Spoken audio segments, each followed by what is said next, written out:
records over 500 and tied for first place in the Central. They would spend most of August in first place and never fall below second on their way to a wild card spot.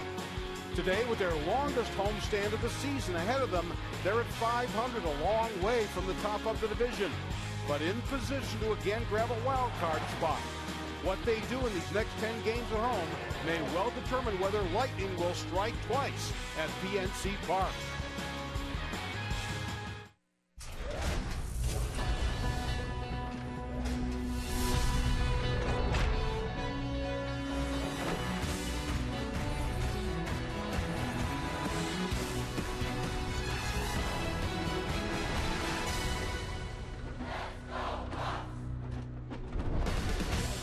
It's a beautiful night in the Burgh for a walk to PNC Park, where a sold-out crowd awaits Game 1 between the New York Mets and the Pittsburgh Pirates. Let's take a look at the Central Division standings. The Pirates 8 games in back of the division-leading Brewers to start action tonight. 500, 39 and 39. Hi again, everybody. Along with Bob Walk, I'm Tim Neverett. Robbie Ince-Mikowski will join us shortly. The Pirates coming off another series win on the road, beating the Tampa Bay Rays 2 out of 3. They have failed to sweep anybody this year, Bob, but winning series seems to be the most important thing. It certainly does. You know, baseball players, they like to grab onto something, and but at the same time keep it a game at a time. Well, a series, when it's those 3-game sets, that's something that the ball players can really grab onto and think, okay, we're going to win these 2 out of 3. So it's not really exactly that one night, but when you can win the 2 out of 3, it gives them all a good feeling, and you get that momentum going. And in order to win this series, they'll have to win 3 out of 4. They would hope to put a down payment on a series win tonight. Our lows never stop improving. On tonight's starting pitcher, Vance Worley. Look at his numbers this season as opposed to the previous 3. Talk about getting momentum going. Momentum in baseball only as good as your pitcher, and Vance has been outstanding. And you look at right down there at the bottom, only 13 pitches per inning. That's his average in his 2 starts. A little bit of an improvement over what he had been doing. He's not working nearly as hard, not having to, as a Pirate. So tonight, it is another chance for Vance, as the right-hander will look for another victory for the Pirates in the opener of this 4-game set. He'll oppose the Mets, Daisuke Matsuzaka. Lineups and first pitch coming up from PNC Park.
on Root Sports is brought to you by Toyota. Now's the time to go places with Toyota. Visit buyattoyota.com for special offers. And by PNC Bank. Know where you stand with PNC Total Insight. Let's go Bucks! Vance Worley taking the field as we are getting set for game one of this 4-game series between the Pirates and the New York Mets. Worley making his third start as a member of the Pittsburgh Pirates. Worley's doing quite well so far. Put his ERA down under 2. Take a look at the Mets lineup. Brought to you by Honda. Curtis Granderson will lead off. Then Daniel Murphy, the National League leader in hits with 94, bats second. David Wright third. Lucas Duda in the cleanup spot. The veteran Bobby Abreu is in left field. Juan Lagares activated off the disabled list today. Travis d'Arnaud catching. Ruben Tejada playing short. And the pitcher in batting ninth, Daisuke Matsuzaka. Take a look at Vance's numbers real quick. Just a couple of starts so far, but they have been obviously very good ones. ERA just a tick under 2. And been getting his walks, or excuse me, been getting the strikeouts without the walks. Just one free pass in his first 2 games. That's a trend you'd like to see continue. Defensively for the Pirates behind Vance Worley tonight in left field, Josh Harrison. Starling Marte has an injured finger on his right hand. McCutchen and Polanco also in the outfield. Alvarez, Mercer, Walker, and Davis left to right around the infield. With Russell Martin back behind the plate, catching Worley. It's not a Partey without Marte. Well, let's hope that's not 100% true. Well, Josh has been getting it done, so he's in there tonight. Marte gets another game off. And Granderson, first pitch of the ball game, grounds back to Worley.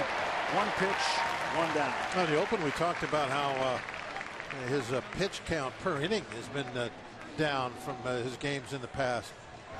Very efficient. You get these, first pitch, go after, make something happen. They put the ball in play. You get those quick outs. That's one of the themes that Ray Searage likes to see these guys live by when they're on the mound. Make something happen in those first 2 or 3 pitches. Stay away from the deep counts. And a strike to Murphy. Murphy batting .297. 6 home runs, 30 runs batted in. Second baseman waits for the Worley pitch. Now it's 0-2. So a good start, retiring Granderson on the first pitch of the game, and then gets ahead of Murphy, 0-2.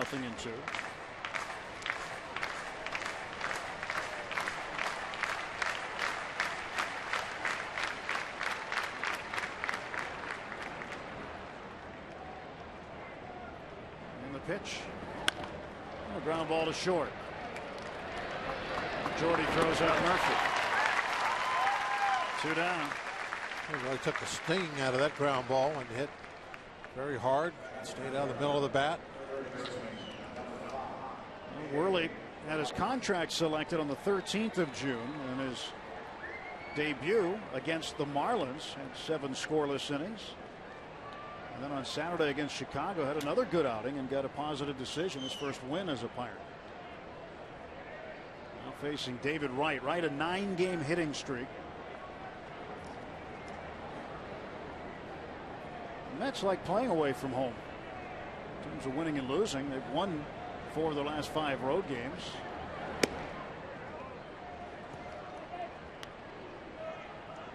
When you look at what they've done at home, they've only won 17 games at home. Terry Collins knows that. They've won 19 on the road.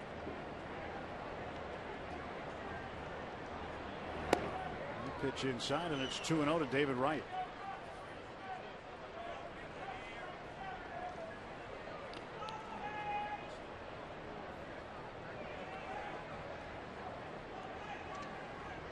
Two-0 pitch killing to David Wright.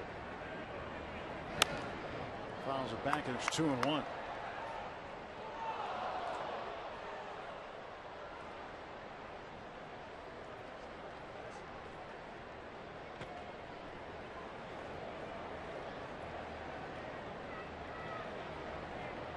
right.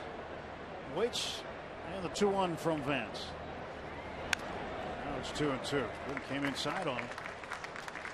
Yeah, he's been working that ball in there, and I heard during the pregame show a little soundbite from Russell Martin talking about what a good job that Worley has been doing making pitches that he's asked for.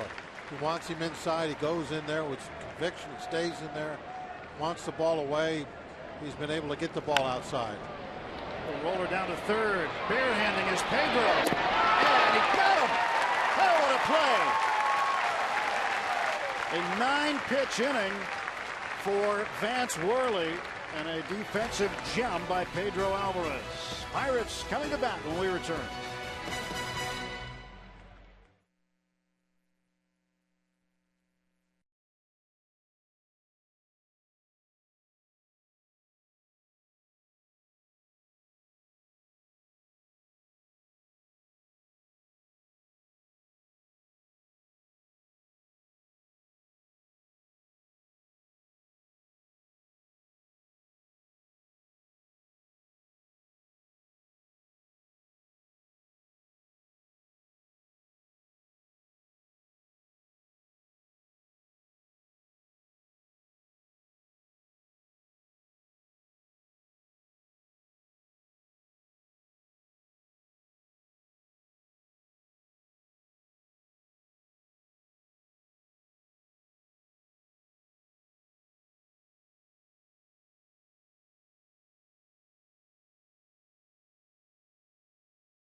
Coming to bat in the bottom of the first inning, Gregory Polanco preparing himself. Take a look at the Pirates lineup brought to you by Toyota.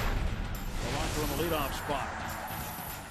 And then it is Josh Harrison, Andrew McCutchen third, Walker back in the cleanup spot. Russell Martin bats fifth, second in the National League. The .451 on base percentage during the month of June. Ike Davis, the former Met, bats after Martin, then Alvarez seventh, Jordy Mercer eighth, and the pitcher Vance Worley ninth. Facing Mets right-hander Daisuke Matsuzaka.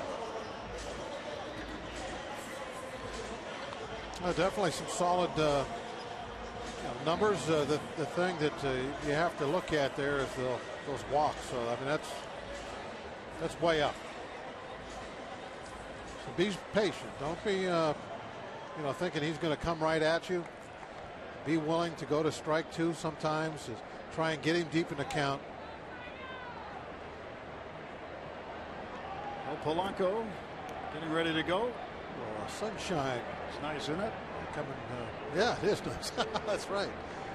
We haven't had a lot of sunshine this summer. A lot of rain clouds, but not tonight. Pitch outside to Polanco. Gregory, yesterday in Tampa, held off base for the first time. Did not reach first base for the first time in a game since he's been a Pirate. So tonight he'll hope to start a new streak. Starling Marte, his outfield mate, out tonight. Problem with his right middle finger. The concussion part of things came and went. He had concussion-like symptoms 2 nights ago in Tampa. Had to leave the game, but yesterday morning passed all of the tests he needed to pass. Did not have a concussion, and getting another rest day today. 3 balls and a strike. They get into these 3-1 counts. Don't think he's going to come at you now. Like a lot of guys, you get him 2-0, 3-1. Okay, now he's got to give in to me. Daisuke's not going to do that. He's going to continue to try to make pitchers pitches, and that's why he ends up getting a lot of walks. I like that one. So Polanco aboard. First base runner of the ball game belongs to the Pirates.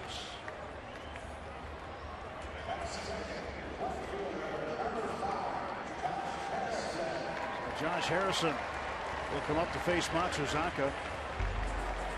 Matsuzaka made quite a splash when he came over from Japan for the 2007 season.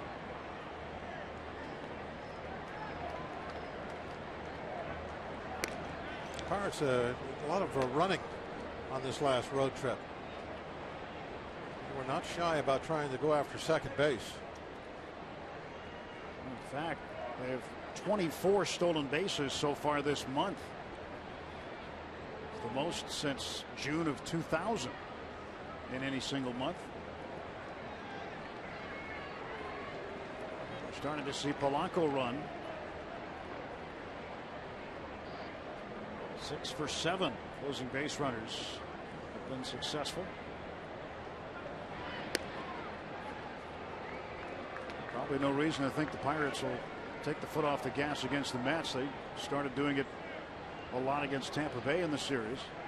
And Hurdle saying he wants to run more. So Polanco with a lead, held on by Duda.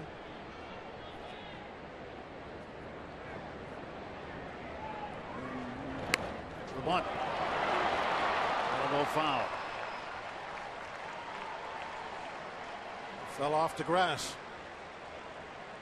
That'll be a strike to Harrison, and Polanco has to go back to first base.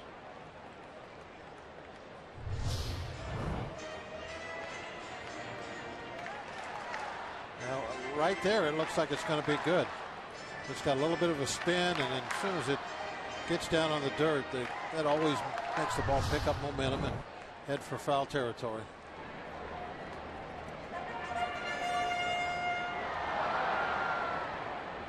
Harrison's hitting 5 straight games. 0-1 coming from Matsuzaka. Outside, 1 ball, 1 strike. Matsuzaka began the year in AAA in Las Vegas and has had more relief appearances than starts, but when he's been a starter, he's been pretty good. Go back to September of last year. 5-1 in his last 9 starts.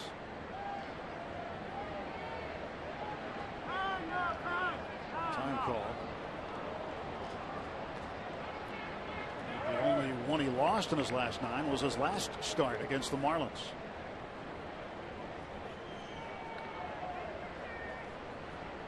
Jeff Nelson is the crew chief. He's behind the plate, as Diaz, Toby Basner, and Scott Berry, the rest of the umpire and crew. 2-1 to Harrison.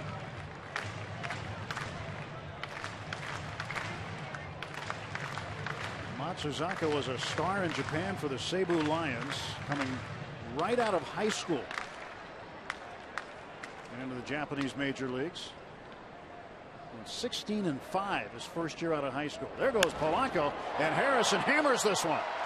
This one's going back, and at the track, Abreu makes the catch.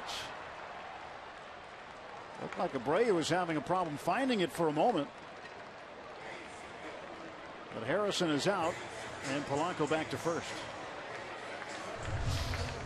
Yeah, right away we see what it's kind of like being back at home, PNC Park. Very deep to left field. You got to get it all to hit a home run to left. Well, the veteran Bobby Abreu tried to make the Phillies out of spring training. Didn't do it. Mets picked him up. He also, like Dice-Gate, began the year in AAA. He can still hit. Here is Andrew. And Kutch takes ball 1.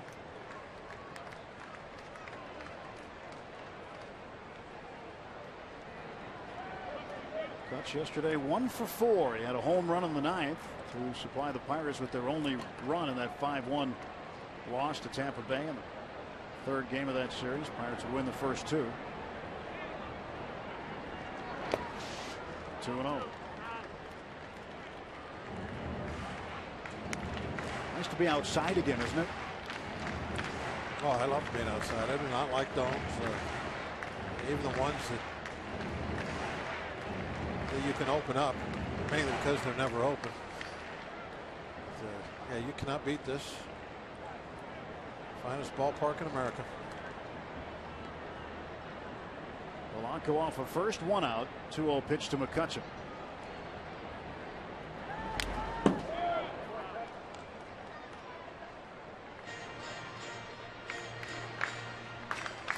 Surprise here that Polanco has not taken off yet.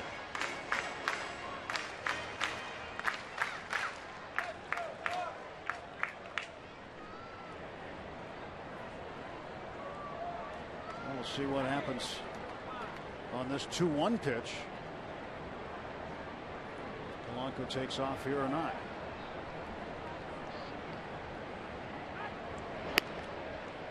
Matsuzaka thinking the same thing.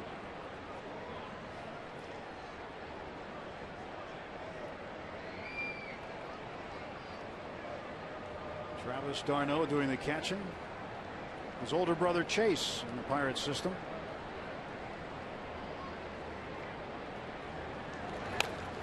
Now it's 2-2. You can see the Bucks play the Mets this Saturday. It's a 4:05 start and get to the game early because the first 25,000 take home an Andrew McCutchen National League MVP bobblehead presented by Allegheny Health Network. Pirates.com to get your tickets. It's going to be a hot item. Yeah, that will be quite a collector's item. 2-2 coming to Kutch. And McCutchen wants time as Matsuzaka paused on the hill for a while and looked like that was the pitch Polanco had chosen to take off on. Yep, he was off. See the jump, not especially a great jump, but might have been good enough. 2-2. Chang's in there and they'll get another. Andrew continuing to do very well this month. Safely in 5 straight games. And in June hitting .351 and vote Kutch and vote Walker still up until July 3rd. Give Kutch a starting spot on the National League All-Star team.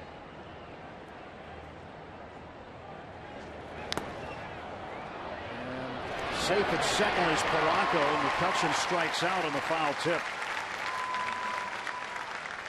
A stolen base for Polanco, his 4th, and with 2 outs the Pirates have a man in scoring position. Kind of a tough ball to throw on. I mean, anytime you see a ball that bounces like that, a lot of times a real fast runner will slow down a little bit, give him a chance, you know, because it is a tough ball to throw on. You can see Polanco, he's able to slow down there to give d'Arnaud a chance. He looked in halfway down, but he probably heard the tip of the baseball. I was being sarcastic. I know you were. There's no reason to slow down. So here is Neil Walker. RBI chance for Neil. Walker is a right-handed batter, at least the way the day started for Walker yesterday against the lefty David Price. Hit 7th in the order, ended up going 1 for 3. And nearly had the big hit for the Pirates in the 7th inning. Thought he did. So he hit one deep to center field. Desmond Jennings would run it down up against the wall. And things didn't work out yesterday. Jennings made a great play on it. 1 ball, 1 strike to Neal.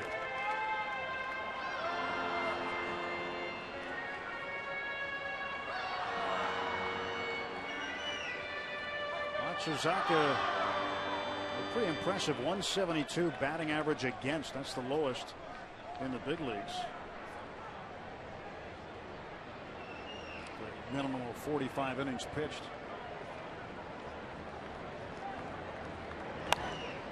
Neal pops this one up. Left side of the infield, right, called off by Tejada. And the Pirates are retired in the first. Head to the second, no score.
Break. You know, Tim Lincecum did not resemble the Freak when the Pirates pounded him for 4 runs on 8 hits back in May, but the Freak returned last night in San Francisco, throwing his second no-hitter in less than a year. That's right, after a second-inning walk, the righty retired the next 23 batters on the strength of 6 strikeouts.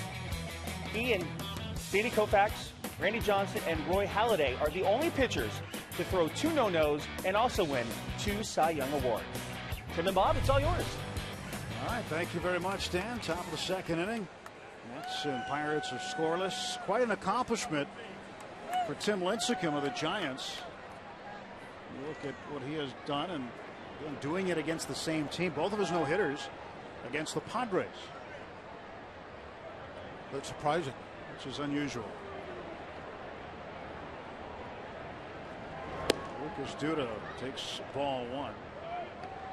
Well, you look at Lincecum on the hill, and he's not a very imposing figure whatsoever, but somehow manages to get good velocity. And well, see, I don't see that anymore.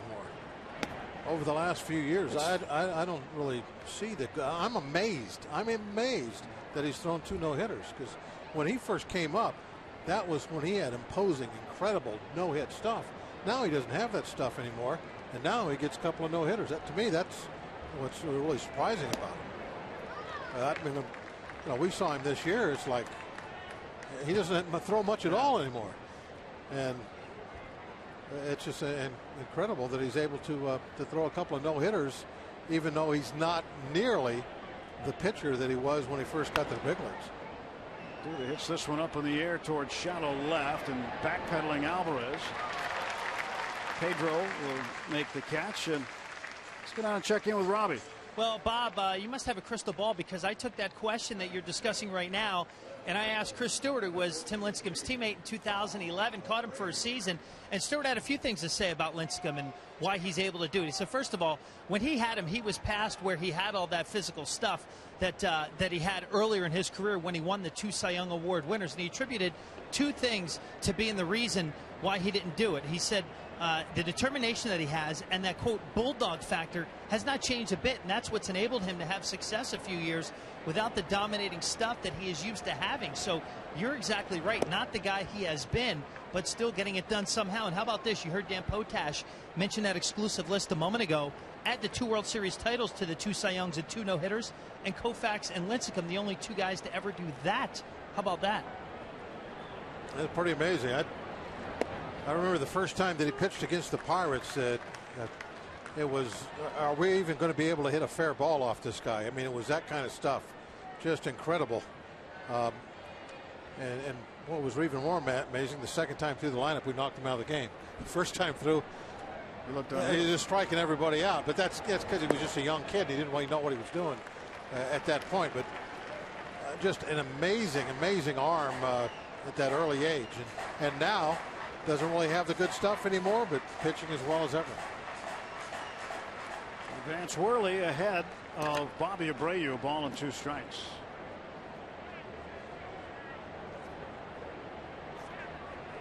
The 1-2, and he's nope. Thought he got him. That pitch looked pretty good. Let's see where this one was. Was this strike 3? Yeah, yes, it was. My eyes weren't deceiving me. He was like, yeah, okay, thank you. He was waiting. Didn't want to take another one down there. I don't think he'll get lucky twice on that spot.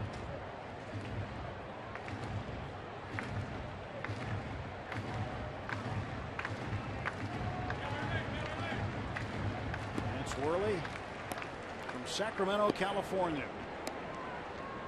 Former Philly and Twin. Last year, Minnesota's opening day starter. 2-ball, 2-strike pitch to Bobby Abreu.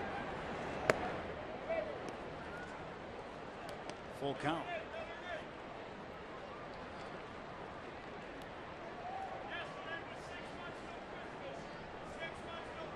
Three and 2, 1 out. Abreu, the veteran, waits.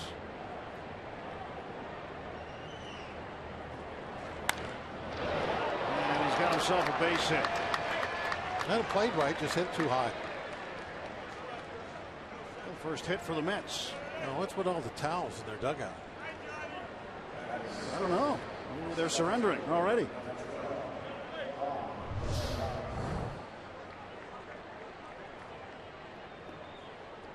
Get that line drive just high enough, and everybody in the dugout start grabbing towels and waving them.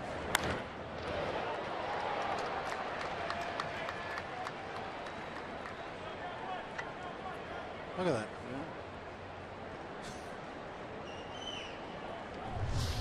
Bobby politely waves back to him. Yeah, he was acknowledged. When there's an older guy on the team that, is not quite like he used to be, he's still out there doing his best. And I think some of the younger players really appreciate that, and they like to show him the respect and stuff. They probably got a little thing going on with him when he gets a hit. Ike even has a big smile on his face. Juan Lagares, center fielder, just came back from the disabled list today. Grounds at the third off the glove of Pedro. Everybody's safe.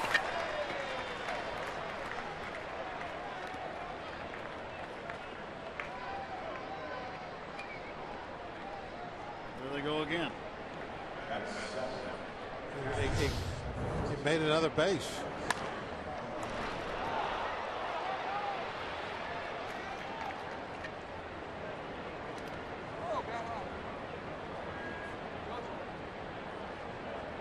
So base hit for Lagares. And the Mets with 2 on and 1 out. Travis d'Arnaud, 184 average. Harris didn't see d'Arnaud back in May in New York. He was on the disabled list and rehab stint. Fouls this one off.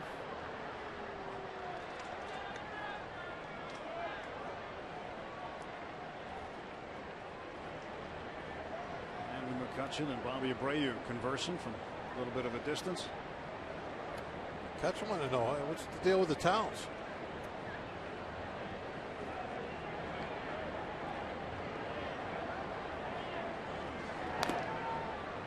Two strikes to d'Arnaud.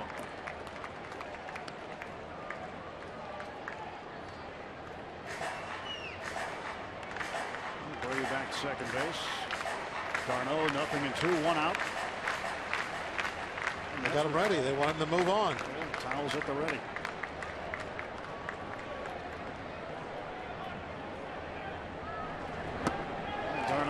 strikes. 2 men out. That's the first strikeout for Worley.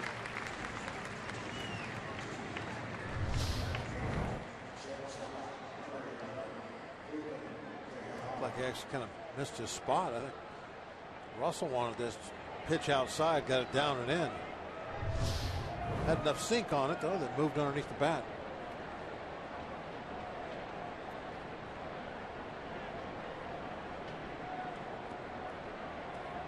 Ruben Tejada, the batter, the shortstop.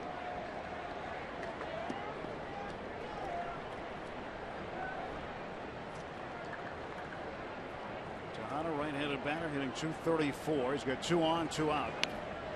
Pitch low and away. And a 1-ball, no strike count to Tejada.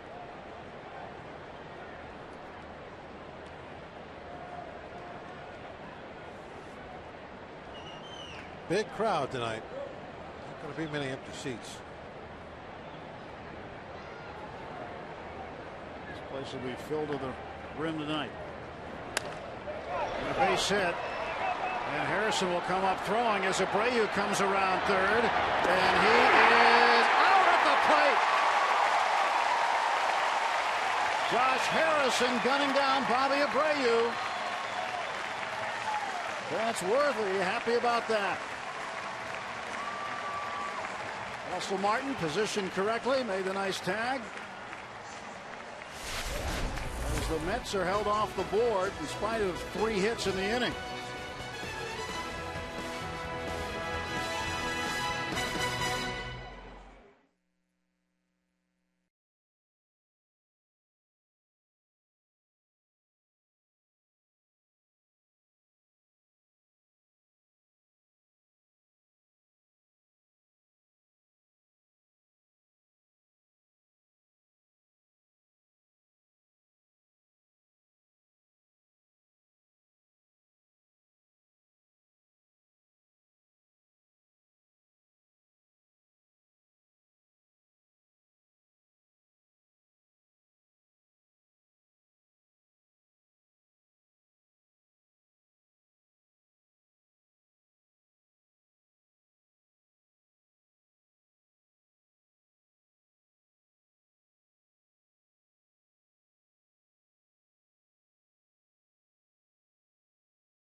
Thrown out, trying to score from second on a base hit by Ruben Tejada. Well, we know that Josh possesses a fine arm. He plays a lot of that left side of the infield. He puts another one-hopper right on a runner. And did you notice the way that Russell took the throw off to the fair side and was able to come in and make that kind of a sweeping tag? No question about where he set up on this. Definitely was given plenty of room. No blocking questions, nothing. Just a great throw. Worley comes and gives him a hug. That's a hug well deserved. When you get an outfielder that saves your run, you definitely got to go say something to him. That's big. But Abreu doesn't quite have that speed that he used to in his younger years, and you could see it there. But with 2 outs, you got to send him. You got to take some kind of a chance and hope the throw is offline. But it seems like with Jay, when it comes to defense, he's never offline. Strike to Russell Martin. Interesting comment from Clint Hurdle the other day when they had to make the roster move and outrighted Jose Tabata to AAA. He said the way that Harrison is playing right now, He said he would be the extra outfielder. And they're always looking for spots to get him in the game now that Neil Walker is back. And with Marte banged up a little bit. Harrison starting in left field for the second straight game. And Martin hit by a pitch.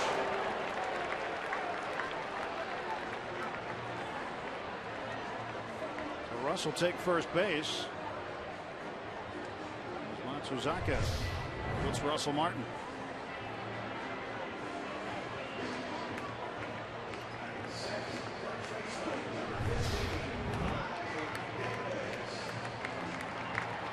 With Martin aboard, this will bring up Ike Davis.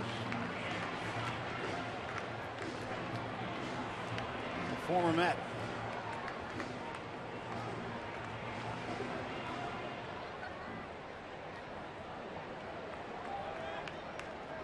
Ike had a chance to catch up with some of the people he worked with before in the Mets organization. So I'm talking before the game on the field with his old manager, Terry Collins.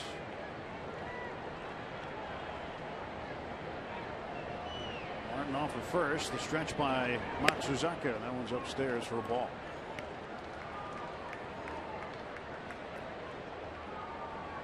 One to Ike.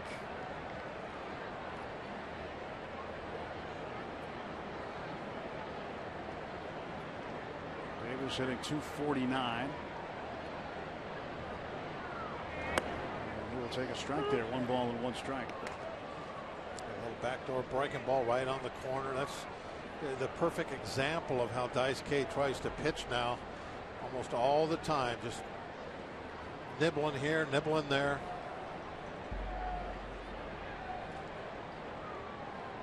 Regardless of the count.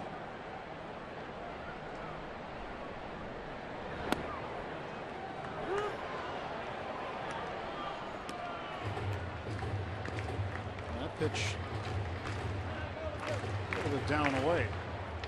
These are the pitches that for him to be successful, he needs to have called strikes. The ones that are just right on the edge or maybe even off by an inch or so. If he's going to have a good game, he needs those calls.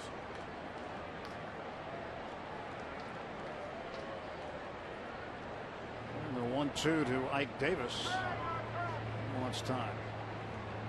It's the third time we've seen a Pirate batter ask for time.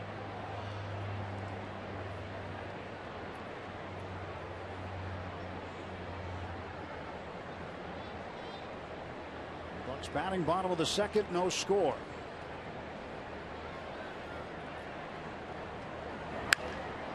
Slaps this one fouling out of play. Stays at 1-2. Good time to come out to the ballpark over the next week and a half. Pirates are home for 10 games. 4 here with the Mets, and 3 with the Diamondbacks, and 3 with the Phillies.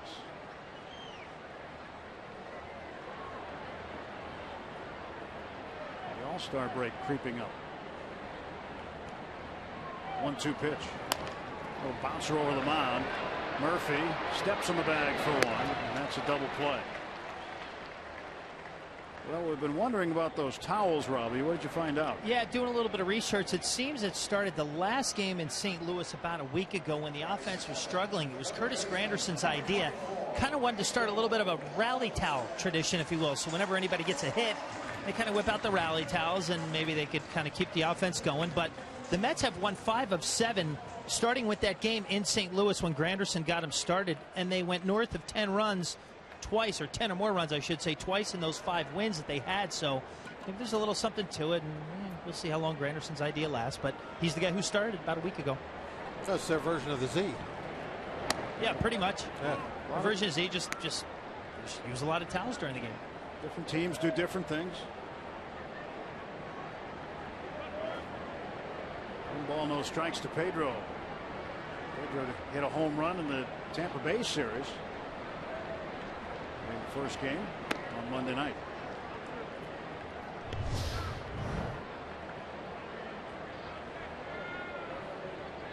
Yeah, everybody's most of the time sitting with a towel anyway. So you got them there, they're ready.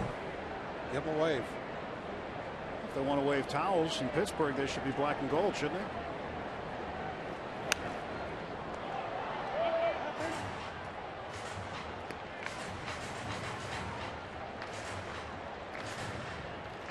balls and a strike to Alvarez.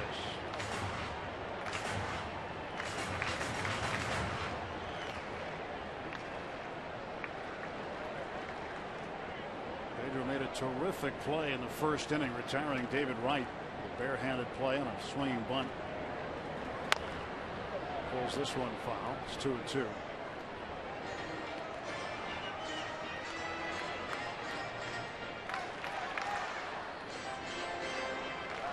Pedro just trying to put together some consistent power at bats. Clint Hurdle would like him to come up with some better at bats in certain situations with men on base. Pedro down on strikes. We're through 2. Pirates and Mets scoreless.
Is brought to you by the Chevy Equinox and your Western PA Chevy dealers.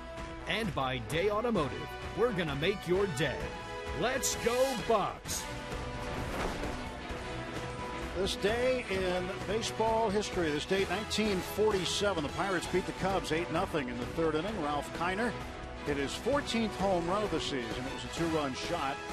He later added a 2-run single in the ninth to give him 4 runs batted in for the game and 43 for the season.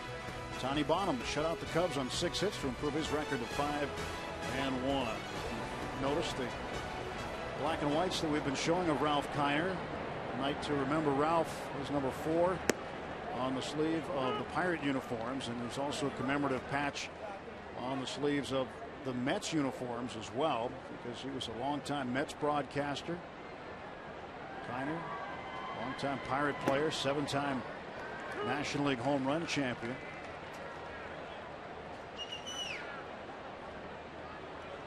Daisuke Matsuzaka, no balls, 2 strikes. Mets pitcher leading off the third. Another swinging bunt. Pedro with another barehand play. This time he throws it away.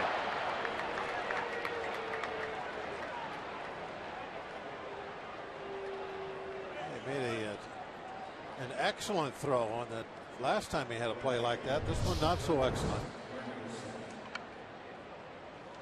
You gotta believe he just had a poor grip. See, Ike, he gave up early. Yeah, actually, it doesn't look too bad. It looked like he had both fingers behind the ball. Don't know what caused that errant toss. Well, Matsuzaka credited with a hit, his second one of the season. 4 hits for the Mets. Leadoff man is aboard for Granderson. Granderson's been a tough guy to keep off the bases this year. He's reached base in a career high 33 straight games. 0 for 1. He swung at the first pitch of the ball game and grounded out back to Worley. 1-1.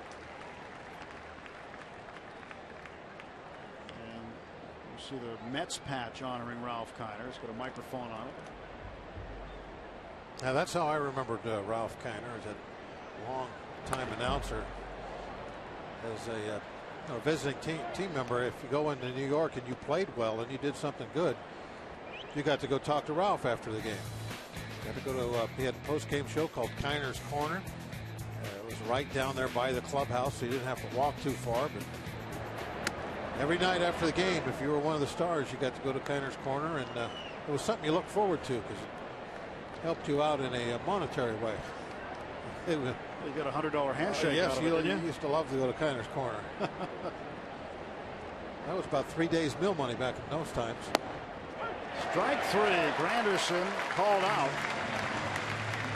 Second strikeout for Worley, and there's one out for the Mets.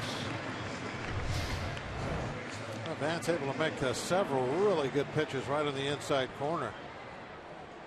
And the last one, good enough for the out. You can tell, I think, by the look on his face that he wasn't sure about that call. Granderson 0 for 2. Here's Murphy. Grounded out to Mercer at short. 0 for 1.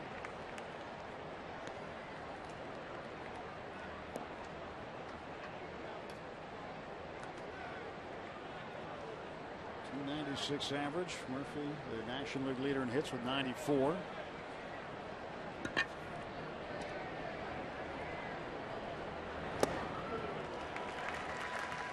He's in the hole, 0-2.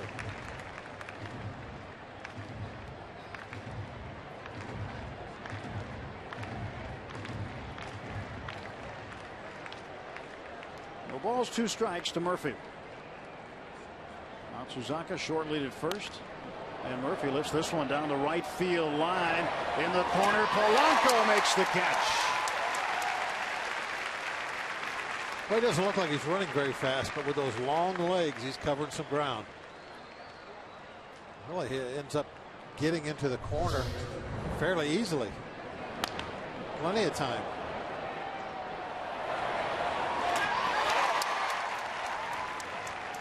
He'll get better and better on that right field. It's such a tough field to play, even though it's not very deep. A lot of things to learn out there about the not only the wall behind you, but the one over to the side, the little short wall. How those doubles are going to rattle around. Which way are they going to bounce once they come off things?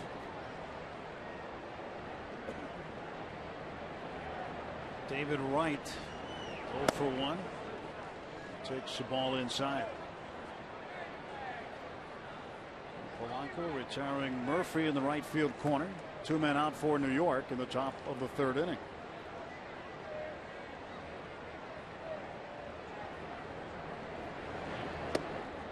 1-1.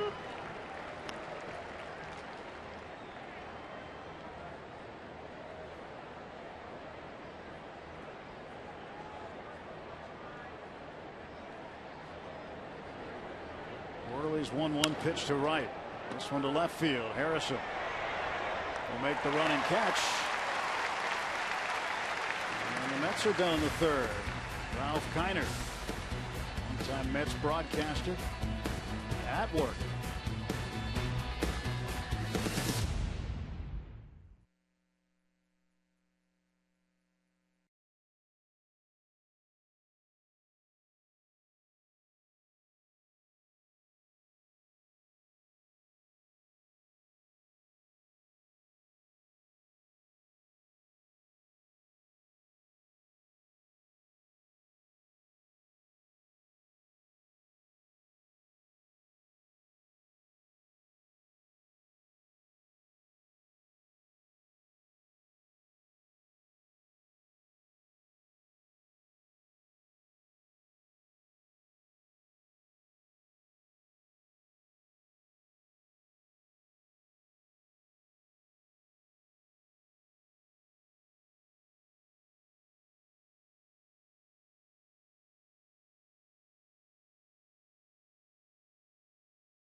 is still the longest running show in New York television history.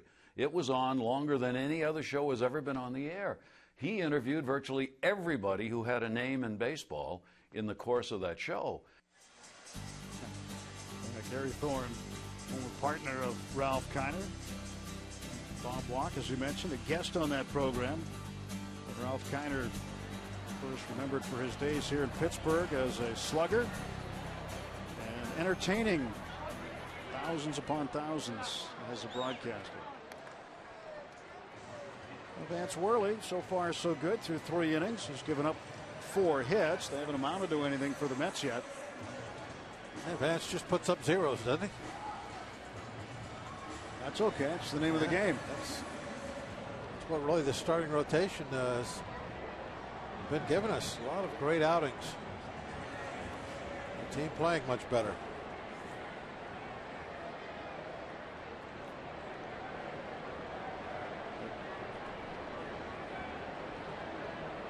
Jordy Mercer facing Daisuke Matsuzaka. Pitch outside for a ball. Charlie Morton had the start yesterday, had a tough first inning. After that, he was very good. He struck out at 11. Matched David Price. Strikeout for strikeout yesterday, but Price ended up getting the win.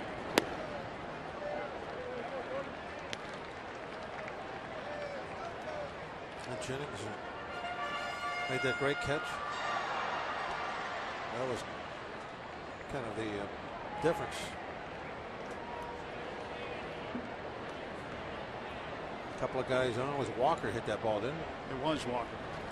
Almost to dead center field. A little bit off to the left side, up on the wall. And sometimes that's when you got 2 pitchers out there that are both doing well. It can come down to somebody making a great defensive play. That's kind of how that game came down yesterday. 4-pitch walk to Jordy Mercer. We're talking about Ralph Kiner and broadcasting. As you know, Bob, we all know, you say enough words on the air, you're going to call somebody by a wrong name every now. No, really? Has that ever happened? It happens, yeah. Ralph had done it. Called Tim MacArthur one time. And then when they went to break, MacArthur said, "And like MacArthur, we shall return."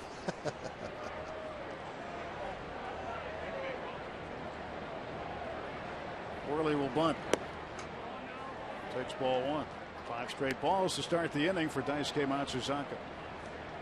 It was, a lot of the announcers, from that era were really as much as characters as they were announcers. That they were known for their personalities, and him messing up, a name now and then. I think that's people like that. Good bunt by Worley.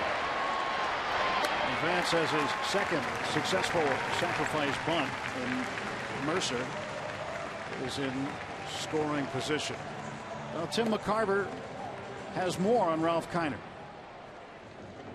There's so many great stories about Ralph mispronouncing names of clients.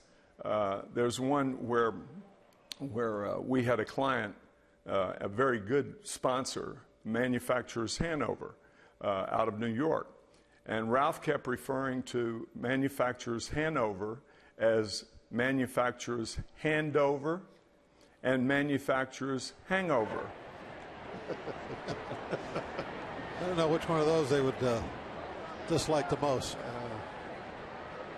But that was him. I mean, that's kind of things that he would do, and I think the fans in New York, they love that stuff. They thought that was great. That was their man, and he was there forever. Really beloved. His schedule was cut back significantly in recent years, and until just a couple of years ago, we would see him. If we were in there for a weekend, he'd be there for a Sunday game. Down to third base goes Mercer. 1 out. That's a big wild pitch.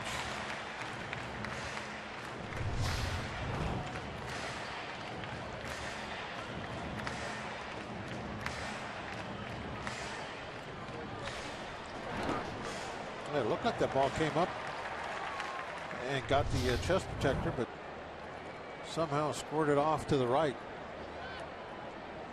Didn't control the rebound, right? That's right.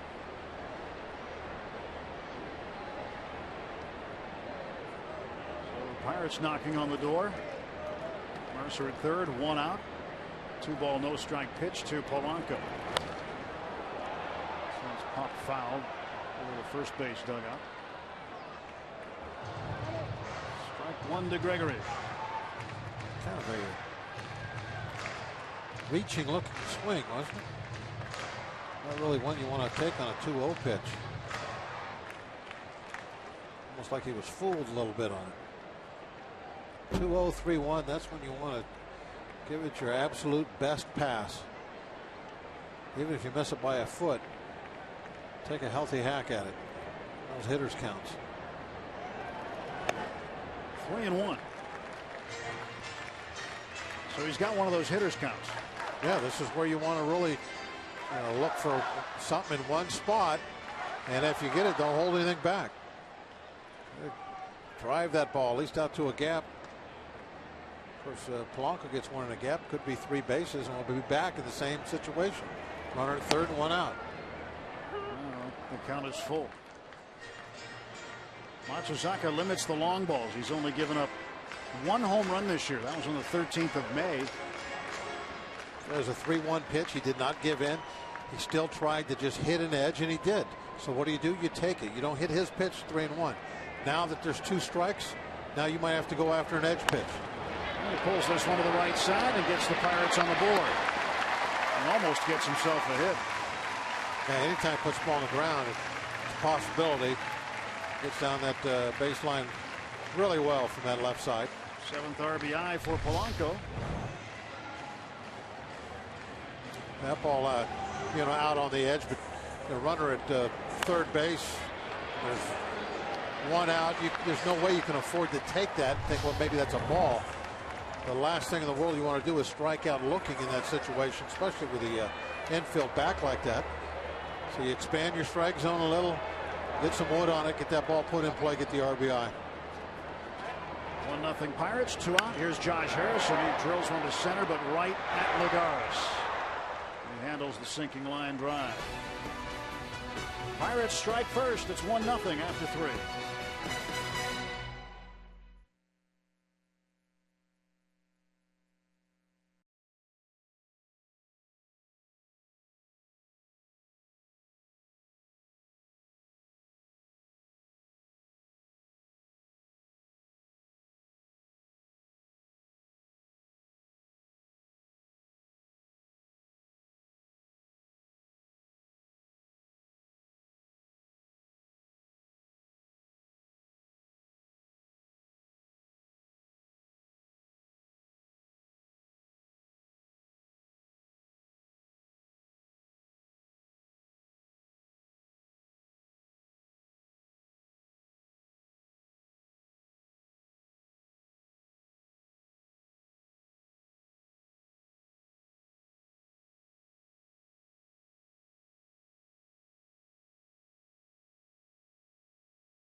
As far as power, and he didn't hit a lot of balls to right field.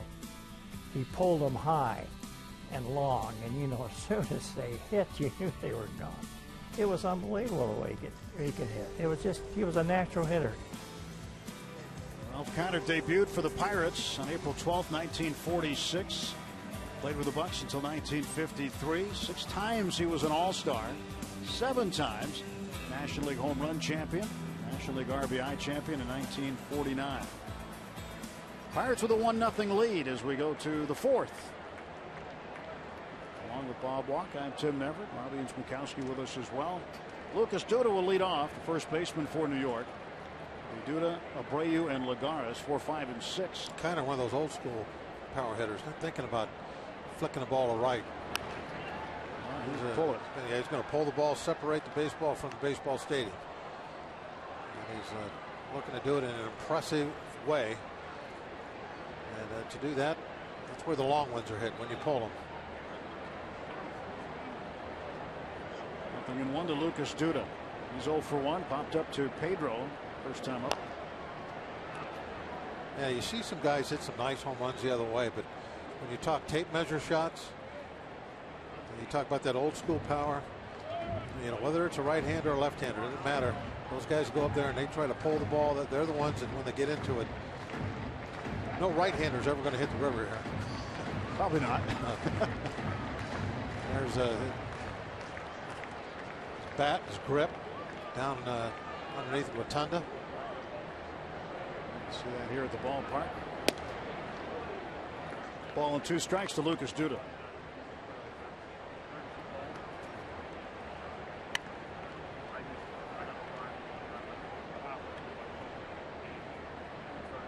Ralph passing away this year on the 6th of February. And Duda going the opposite way. And that ball is gone. A solo home run for Lucas Duda. He tucked it in the corner. It is now a 1-1 game. That's probably the only place in this ballpark. Well, it is. It would go out. If you hit down the other line, you got to hit it a lot higher because the Clemente wall. And now Duda will go through the towel waving receiving line. It's like a car wash.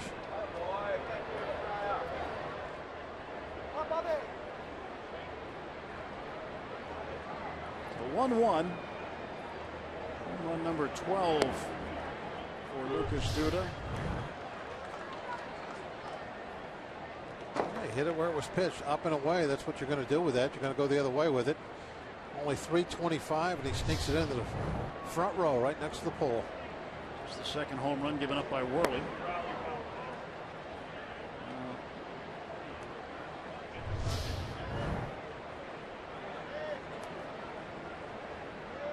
Just going with the pitch. Now, not trying to, as we were just talking about, not trying to get out and drive the ball a long ways. Just trying to flick that ball the other direction. Go for the base hit. But he got a little bit more than a base hit.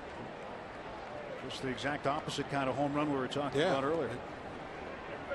So, you're right. I mean, that 180 degrees from trying to pull it into the river.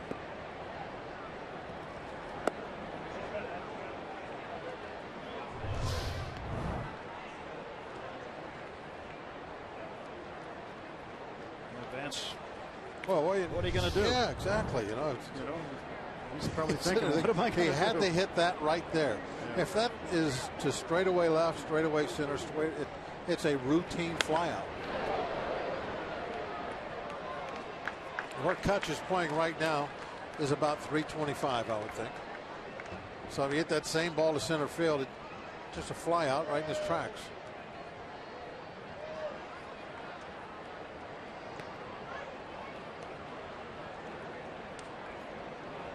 Three balls, 2 strikes to Bobby Abreu.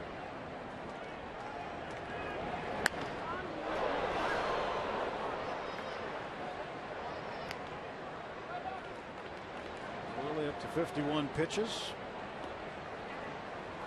He has given up 5 hits, and one of them just barely leaving the yard for the Mets' only run.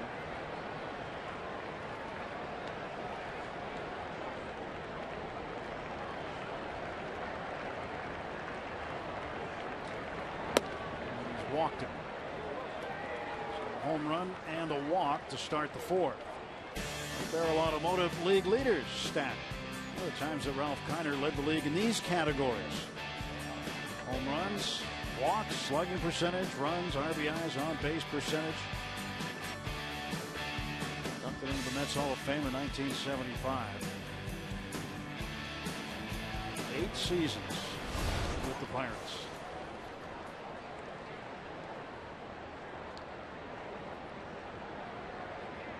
Juan Lagares. Lagares takes a strike.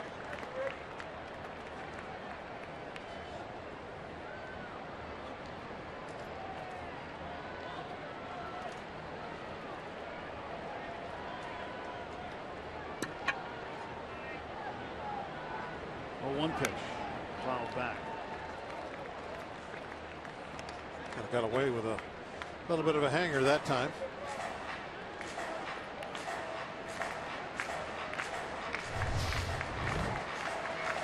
Watch your location, just right out over the plate, about a little above the belt. All of those hangers don't go off the wall. Down goes Lagares. He got away with a hanger, and then came one back with a good pitch right on the corner.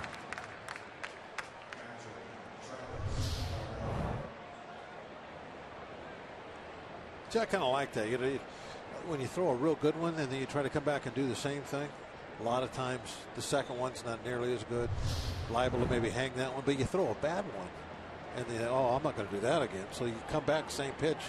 And it's most of the time, it's a lot better than that first one. That's what happened there. Got away with the bad breaking ball and threw it again and put it right where he wanted to. There are no rips this one foul, but as a hitter, typically going to be looking for something else, realizing that you got away with one? I think so. And that, it's not always the case, I'm sure, but yeah, if you get something that's kind of hanging out over the plate, and you got to think, well, he didn't throw that very well. He probably won't try that again. He'll go with something else. In the air to left and back going Harrison. Josh still going back. Finally makes the catch on the warning track to retire Travis d'Arnaud. Back to first base of Abreu. 2 down. Thought I heard someone say "yep" on our crowd mic. Did you hear that? Well, it was a nope. It wasn't a yep. It was a nope. Yeah, I think somebody in the Met dugout doesn't have our left field wall down yet. It's a poke out there. It's kind of like what Citi Field in New York used to be before they moved the fence in. Yeah, that's how this left field is. The problem with Citi Field was it was like that everywhere. Yeah, it was too big. So they did move the fences in. Did the same thing in San Diego. You like this where you get one place where the pitchers can make a mistake, and then you have our right field wall, which isn't very far at all. It's a mini wall, so there's something for the hitters, something for the pitchers. It's kind of a nice mix here at PNC. So Worley hits Tejada, and now the Mets with 2 on.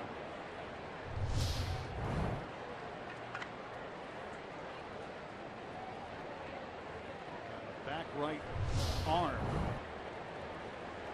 Just nipped him right on the very edge. Didn't get him very good. Matsuzaka is 1 for 1. Fouls this one off. Takes a rip, doesn't he? Yeah.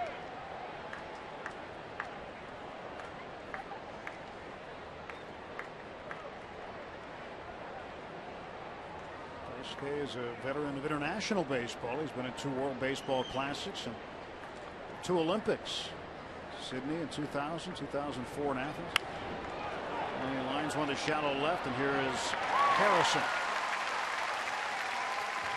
So the Mets get a run on the home run by Lucas Duda, tie the game at 1. Ralph Kiner night here on Root Sports.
by Barrel Automotive. We're driven to be better. And by Levin Furniture, proudly featuring solid wood American-made Amish furniture. For furniture that lasts, shop Levin. Let's go Bucks! 1-1. Pirates a run with no hits yet. Going to the bottom of the fourth. Vance Worley has given up just the 1 run on the home run by Lucas Duda. And when he comes in, he's got the special prescription glasses. He gives them to Ben Potenziano. And Ben takes a look at them and makes sure they are crystal clear.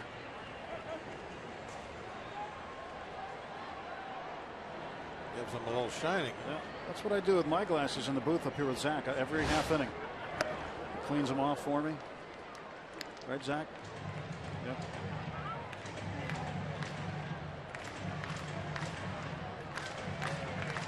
Ben's going to the All-Star game.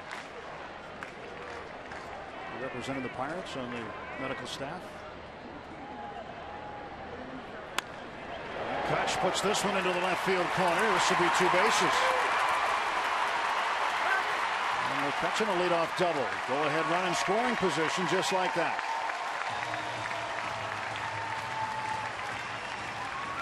Flashes the Z. It's still with us, isn't it, the Z?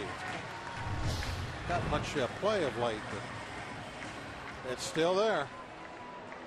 It's the first hit for the Pirates. Kutch now has hit safely in 6 straight. He'll be there with Ben.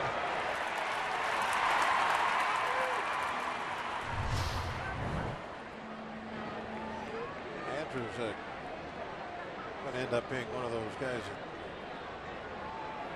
that will be at the All-Star game just about every year. Walker a chance to score Kutch. This foul. Get out in front of it and yanked a foul. Yeah, you just don't see Andrews' numbers this month in National League rankings. Pretty good June, huh?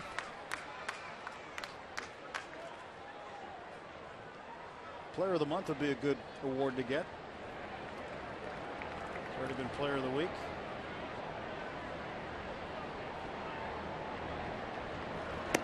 Outside. How often do you think Walker's going to be coming to the plate with nobody on? The 3 that are going to be hitting in front of him the rest of the season, and Jay mixing in at times. He's got to like his spot in the order now. He loves driving in runs. There are going to be a lot of opportunities, a lot of ducks on the pond. 1 ball, 1 strike to Walker. That was 1 and 2.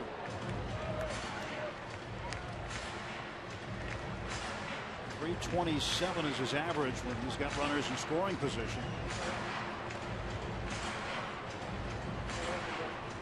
Kutch trying to get home and get the lead back for the Bunts.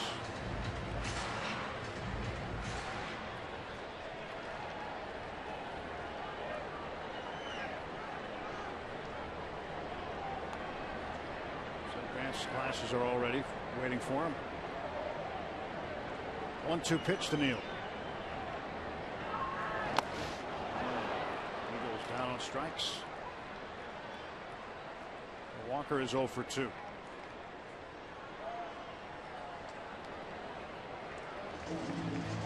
Matsuzaka with a strikeout. That is his 3rd of the game. It was an important strikeout.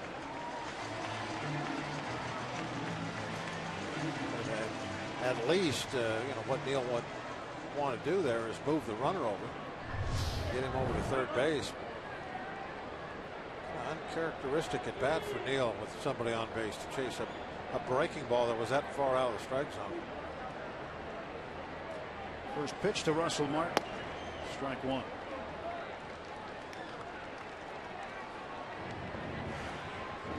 Neal not too happy with that at bat.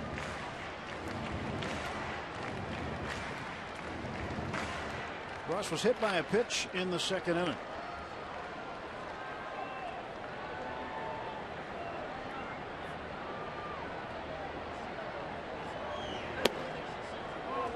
ball, 1 strike.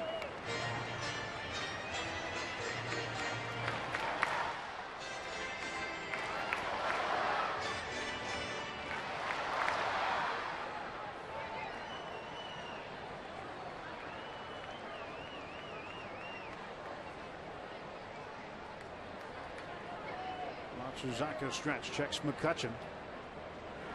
And the 1-1 as the ground ball is short. Tejada throws out Martin.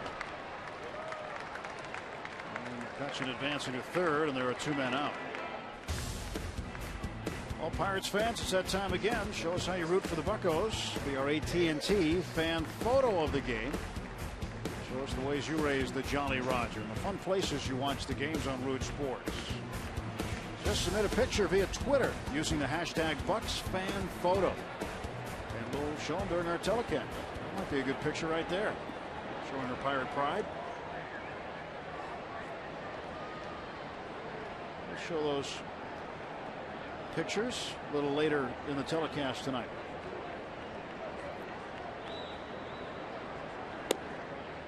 Ball 1 to Ike Davis.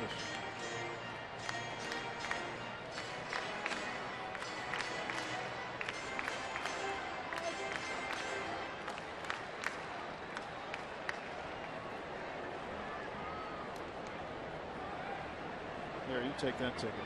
Hold it. Ike, not too convincing with that swing.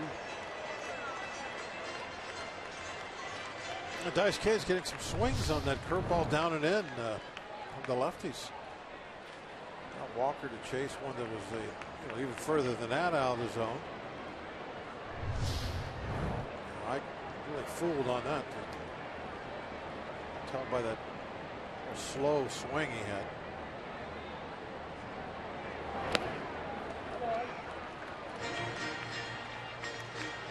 Two and 1 to Davis. McCutchen the leadoff double. He's at third base.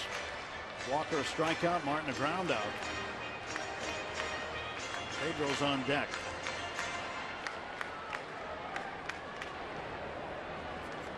A 2-ball, 1-strike count on Ike Davis.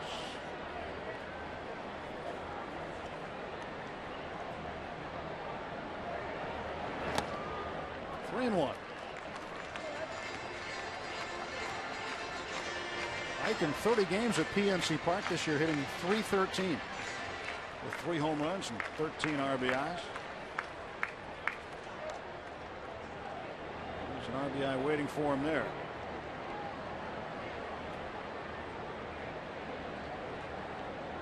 Two outs. He's in the gates, ready to go. Ball 4. And another one of those 3-1 counts where Dice K, he just does not worry about the walk. He doesn't care. He's going to make you try and chase his pitch. And what you have to do is come up with a big hit when he puts 3 guys on and take advantage of that with a crooked number.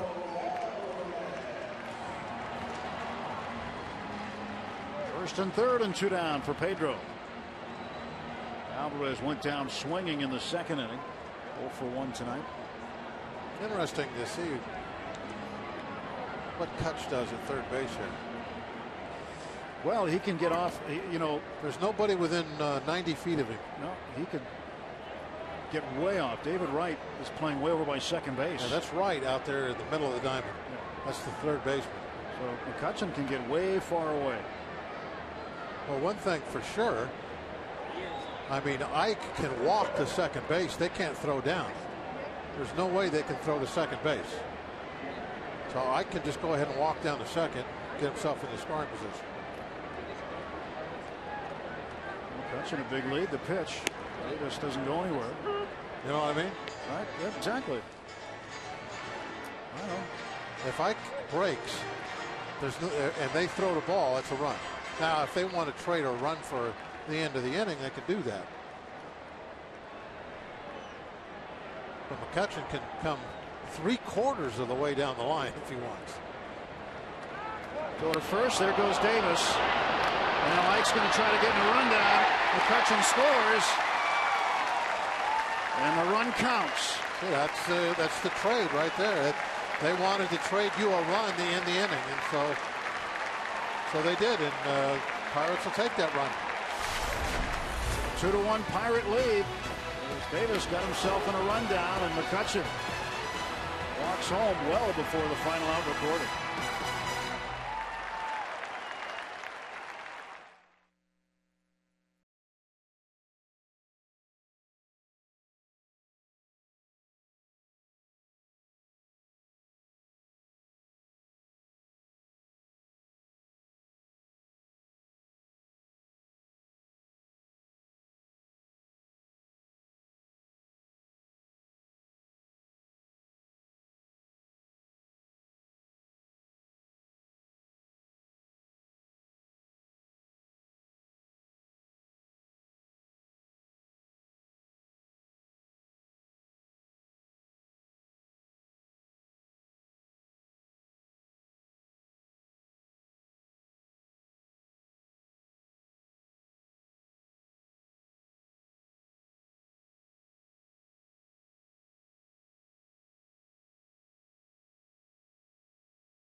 All alone at third base, and Ike Davis cutting a run down, and Pirates took the run. Well, as soon as they put the shift on, it's the Mets. What they're telling you is, we will trade you the run for the third out. We're willing to make that trade. If you want it, take it. And the Pirates saying, okay, yeah, we'll take it.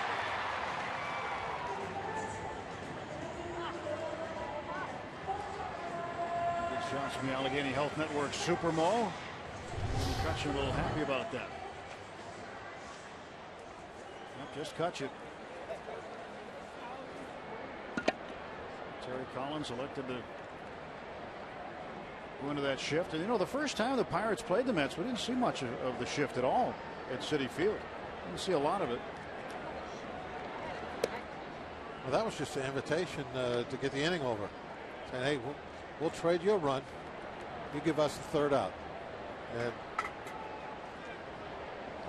I would imagine it's a Mets way of saying, hey, we think we're going to score some more runs tonight.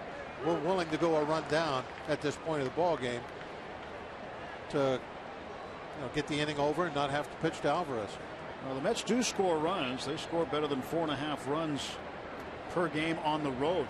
That's second in the National League behind the Brewers, who score just under 5 runs a game on the road. Anderson 0 for 2. Grounded out and struck out. Worley's 2-1 pitch. 3-1.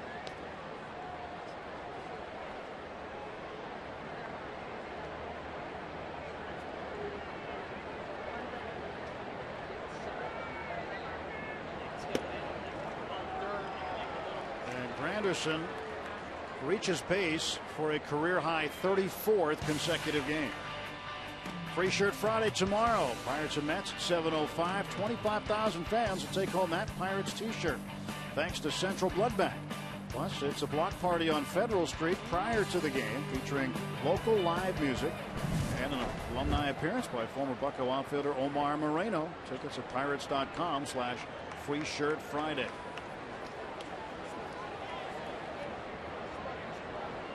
Murphy. And Murphy takes a strike. Murphy's 0 for 2.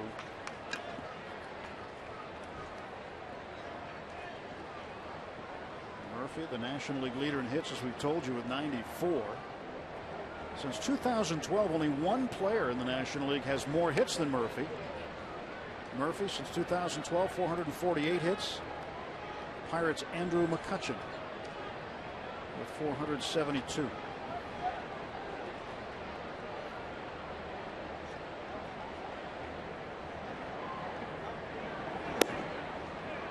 ball, 1 strike to Murphy.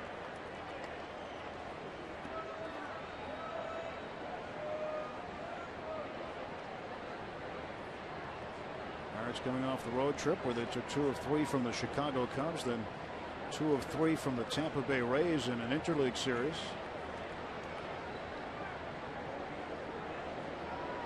They've won 5 straight road series now for the first time since 1982.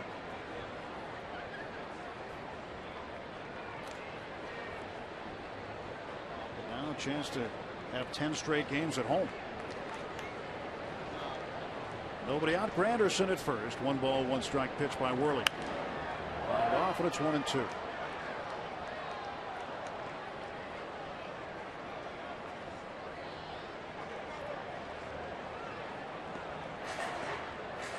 They've hoisted the colors across the river again.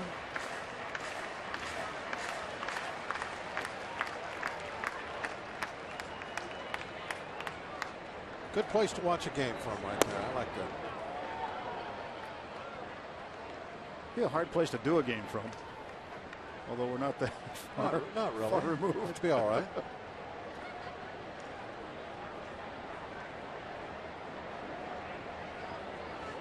We always just watch the monitor anyway. We'd be out on that deck. Oh. That ball right in the camera well. There may be a camera casualty in there.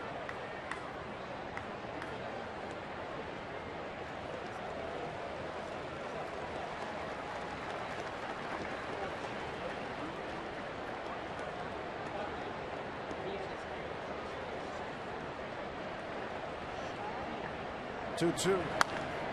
Right to Davis. And they will retire the lead runner, Granderson. And Murphy's safe on the fielder's choice. I think they might take a look at that play at second. And Terry Collins coming out. He wants to pay Toby Basner a visit.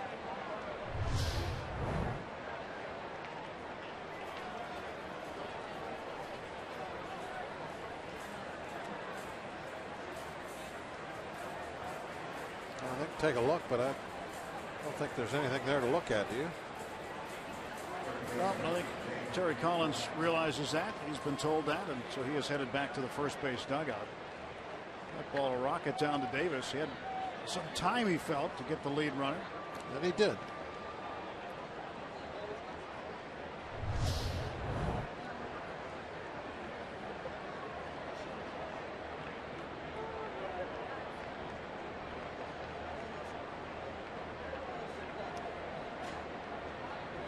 David Wright 0 for 2. Strike 1.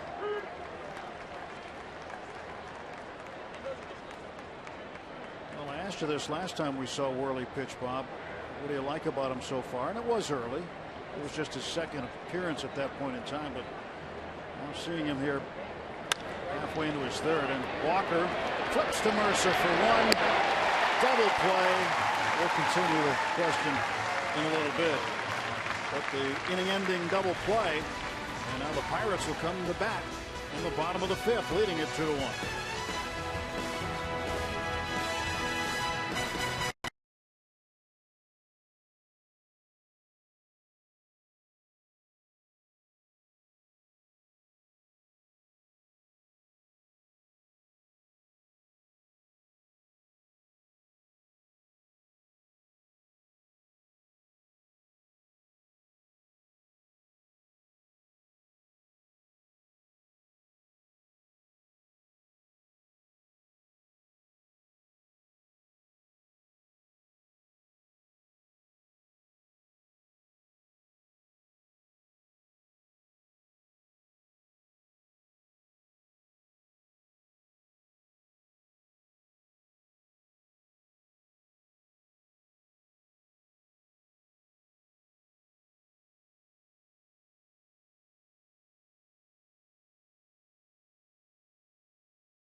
got up, you know, and then they pour out of there, you know, if he didn't, after hitting the late innings, when they went home. It was interesting to watch the fans, you know, the last couple innings. If he had a chance to come at bat, they would stay in the ballpark. But if he didn't have a chance, they would get up and leave, you know, because they just knew that, you know, that without him hitting a home run or something, well, they'd had enough, you know, and so they'd leave the park. The Deacon, Vern Law, Provo, Utah. Some lean times back in the 50s. Not a lot of wins, so he went for the home runs. See what Ralph would do. A lot of folks like to watch Pedro's power. He put it on display Monday in Tampa Bay. Getting a first pitch fastball off Alex Cobb to dead center field, well up the batter's eye. 1-1 strike to Pedro. Pirates leading 2-1, bottom of the 5th.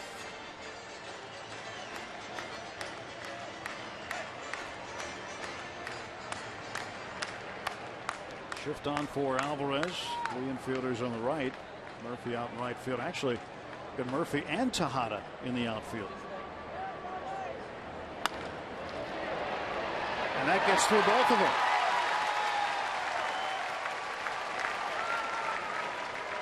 Leadoff single for Alvarez. Need one more guy over there. Brought in the left fielder, maybe, huh? Yeah. You can only have so many out there at once.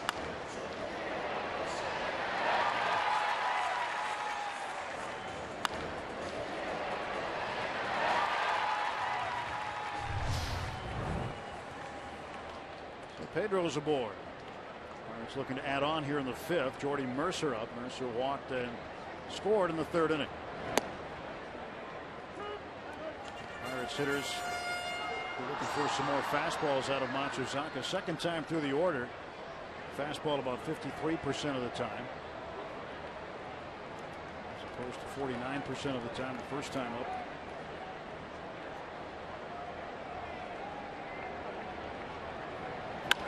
And the ball hit towards short. Diving stop by Tejada. And out at second is Alvarez.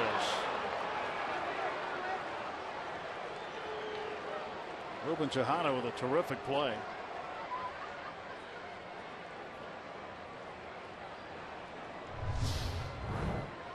He's able to make sure he got that one run out over at second base. Didn't try to get too tricky with it after he made the great stop.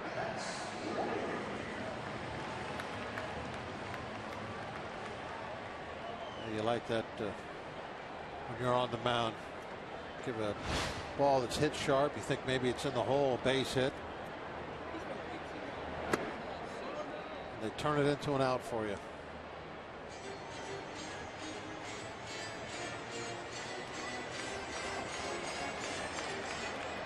Mercer aboard, 1 out. Worley trying to get him over to second base. Vance, a good sacrifice in the 3rd. Pulls the bat back and lines a single to center field.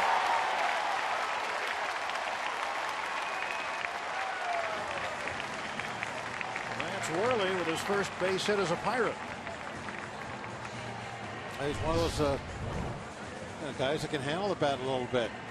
Get some hits.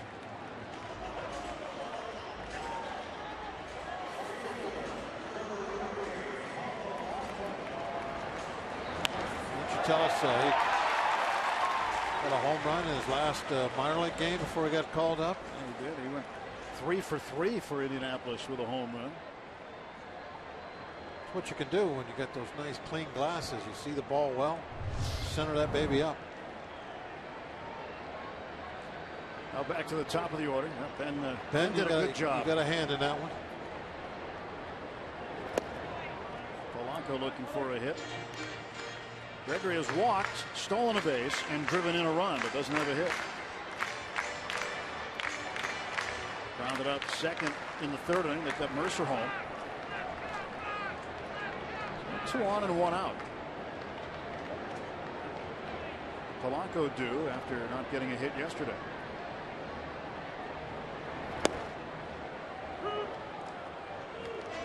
1 strike.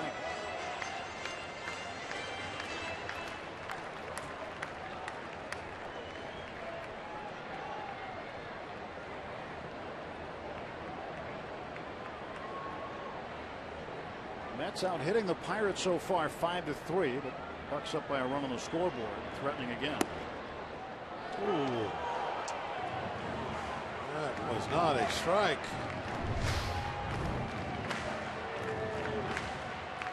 Blanco shows his displeasure at the call. He can't do a whole lot as a rookie, but definitely snapped away. He knew that was a bad call.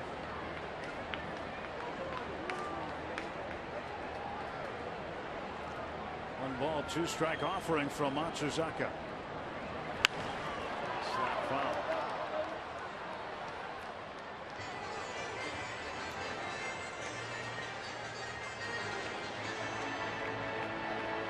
I heard somebody after he fouled that ball off say, that'll way to battle, and that's what you have to do after a call like that. You got to turn the page. You can't dwell on it and let it ruin your at bat. It's over with. And now you're in a hole. Maybe not your doing, but you got to keep going hard and try to make the best of it. Gets away from Darno, and the runners will advance. Mercer down to third and over to second, Worley. Imagine they'll call that a pass ball. I didn't see it hit the ground.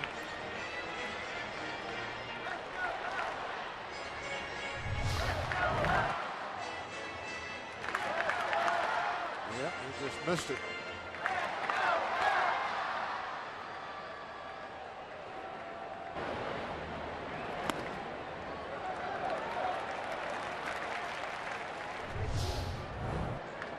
Two-men in scoring position for the Buccos now as Polanco facing a 2-ball, 2-strike count from Matsuzaka. 3-2.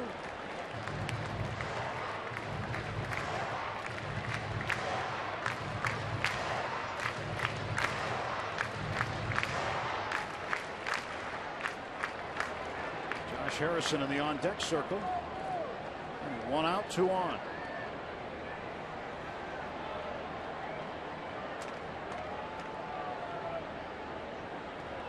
Matsuzaka pitching to Gregory Polanco here in the Pirates half of the 5th.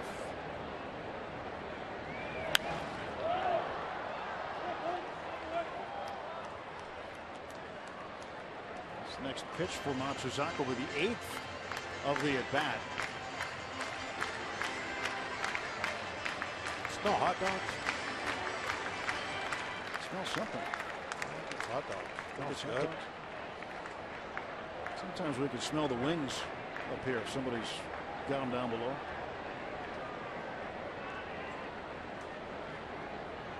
They're not going hungry tonight. I'll be back. Okay. Here comes the payoff to Polanco. And Gregory hammers it deep to right field.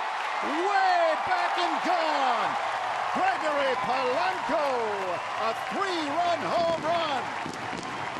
And the Pirates now lead it 5-1.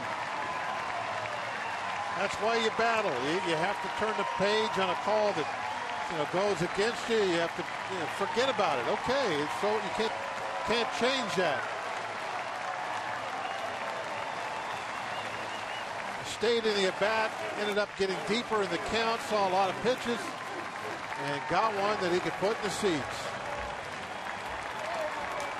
He Polanco'd it.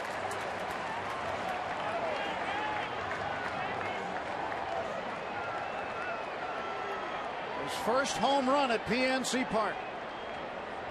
Oh, the big crowd here tonight is loving that.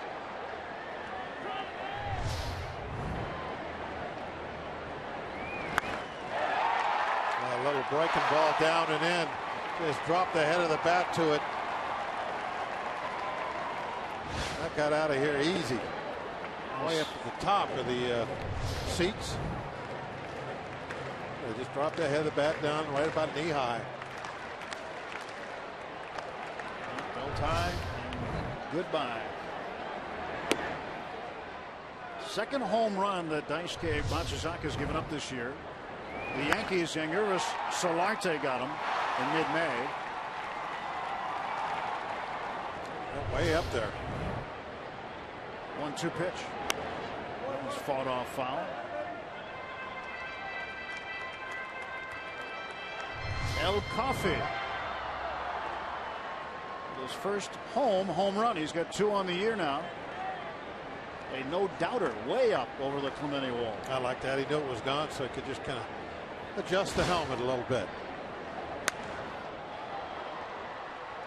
Solidly struck foul ball out of play by Harrison. Vance saying thank you.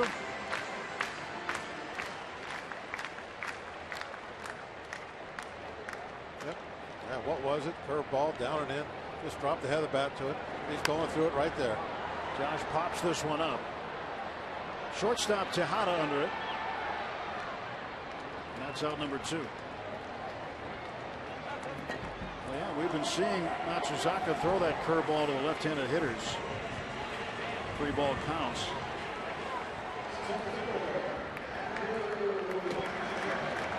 There's a special young man right there. 22 years old. What a future he has ahead of him. Start to see now, observing him each day in the clubhouse, more confidence at this level. Feels more comfortable. His first day, he didn't know where anything was, and now he's learned the routine. Feels a lot more comfortable. Especially here, I think, at home. During the home games, he will have a routine. He knows everything. Still on the road, it's going to be a little bit of a little change for him everywhere we go. It's his first time there. Where's the hotel? What's it like? How far to the ballpark? When he gets to a ballpark, he doesn't even know how to get to the clubhouse yet. So there's just little things like that all through his day. And he's got to learn that everyone else already knows. McCutchen hits this one high to left field. Abreu going back. Abreu on the track, and he makes the catch. So McCutchen gave it a ride.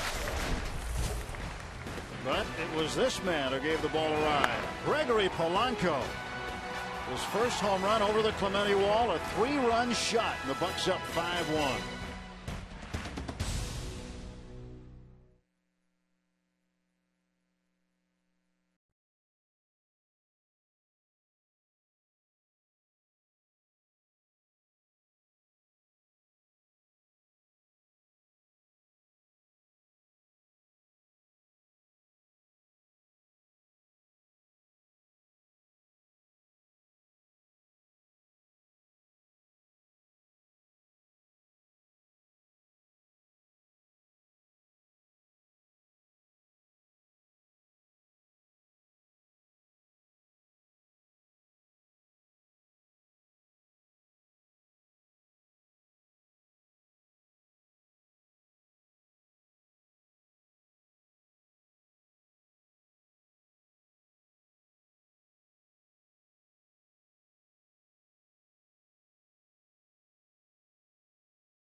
By the authority of the Pittsburgh Pirates and may not be reproduced or retransmitted in any form.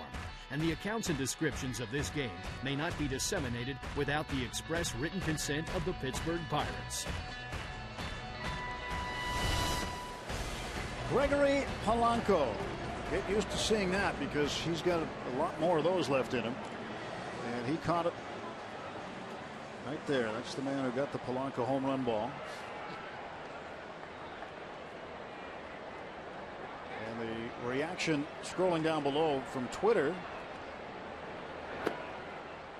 Folks excited to see what he did.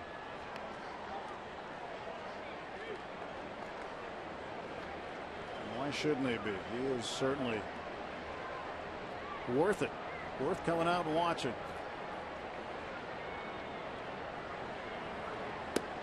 Lucas Duda, who hit a home run of his own.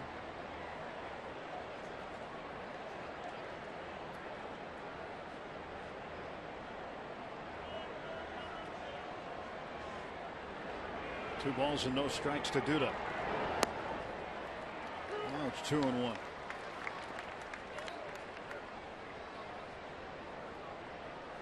He's an exciting player, tell you what. He's got 4 RBIs in the game tonight. He now is in double digits in RBIs with 10. And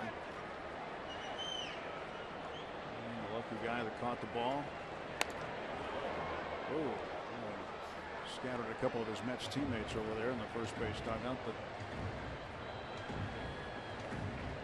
Jacob deGrom, tomorrow's starting pitcher, hit the deck over there. I got that fence in front of them. They can hide behind. Here comes the 2-2 pitch. And a ground ball to White Davis. Worley covering. 1 out.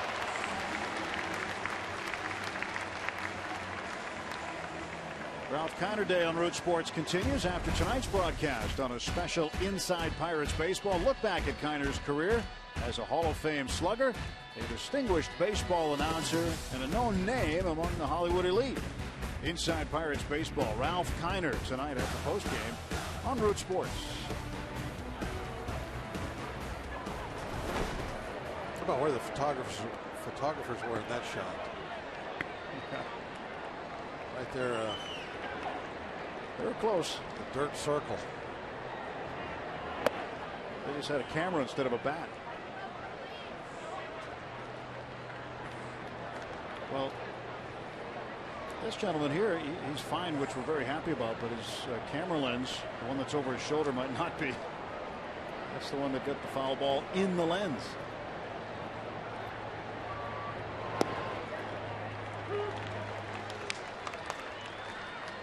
One and one to Bobby Abreu. Abreu's 1 for 1. He walked in the 4th, had a base hit back in the 2nd. Hitting .289 for the Mets. 1-2 now. Worley continues to pump in strikes. 81 pitches now for Vance.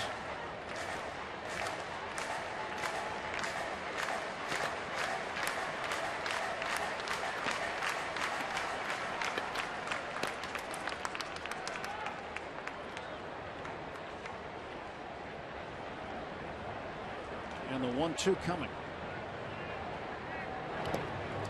2 balls and 2 strikes. Keith's giving a thumbs up, but says the camera's okay. You can see the look on the lens. You see the seams where they hit in there on the lens. Took a hit. Still okay. 2-2 to Abreu. Right to Neil Walker. And from right field, he throws him out. You know, a camera could take a hit like that? Keep on ticking. It's a tough camera. I guess so. And it took a rocket of a foul ball down there. I don't think my phone could have took that shot. No. Was it a few years ago? I forget where we were, Bob. Remember we saw a laptop, foul ball went up in the air, came down and just destroyed somebody's laptop, and the keys flew up everywhere. I've seen it happen in the booth I was sitting in. There's Juan Lagares, the center fielder. And Lagares takes a strike. He's activated today off the disabled list. And while on his rehab in the Gulf Coast League, got to appear against the Nationals Gulf Coast League team. 1 pitch, fouled back, and the pitcher, young pitcher, who got him out, is the son of Dave Joust. Right there. DJ Joust, who was drafted while sitting here at PNC Park, got the phone call. And one of the first guys he got out as a professional was right here, Juan Lagares, who was rehabbing. Robbie told us that story earlier. This one's fouled back. It's always a thrill when you're in the minor leagues to pitch against somebody that had been in the big leagues. Adds a little something to it. Guys in the dugout will be talking about it.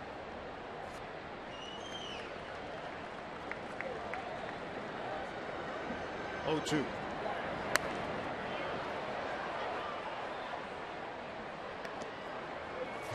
Nothing in 2 to Lagares. Had a base hit his first time up and then struck out looking in the 4th. Pirates with a 5-1 lead on the strength of a 3-run home run by Gregory Polanco.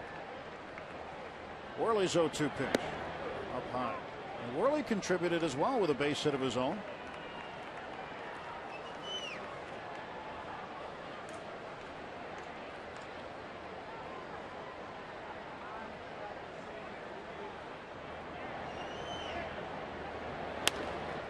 Ground ball to Jordy Mercer. And down go the Mets in order in the 6th.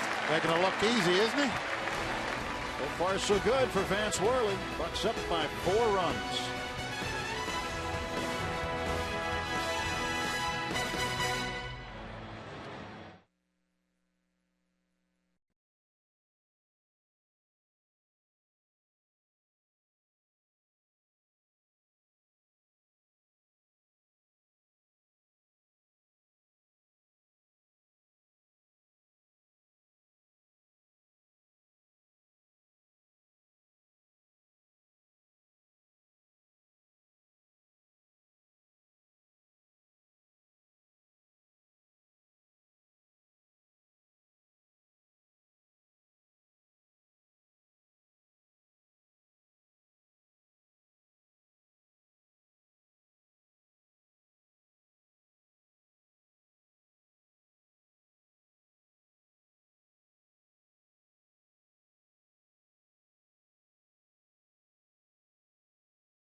Whistling along with Fitz and the Tantrums. They'll be at Stage AE Outdoors July 5th.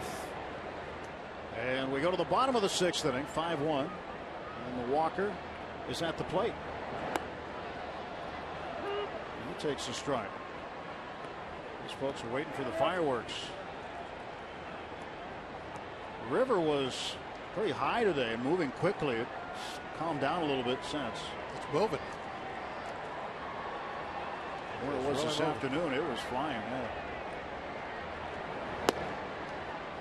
Fireworks barge going to put down some big anchors. So watching some boats heading upriver, and they were struggling to get upriver.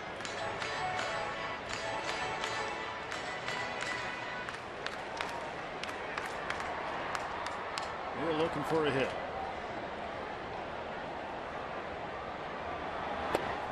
Inside. 1-2.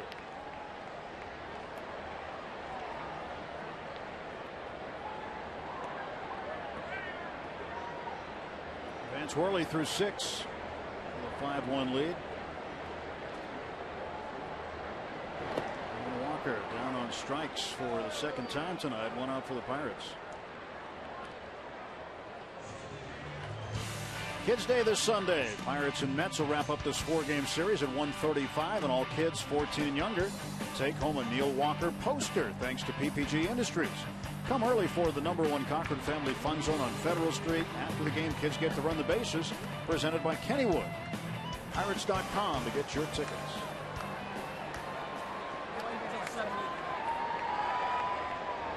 Russell Martin up, 1 out, nobody on.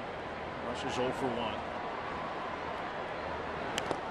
Foul back, and we want to wish a special happy birthday to Roberta Ringer of Mercer. She is 100 years young today. Been a Pirates fan since the days of Rosie Rosewell on the radio. Of course, she'd seen Ralph Kiner play. But Roberta, have a happy 100th birthday. Absolutely.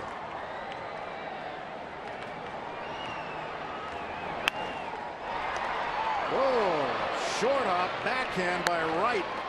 Terrific play by the Mets third baseman, and Martin is out.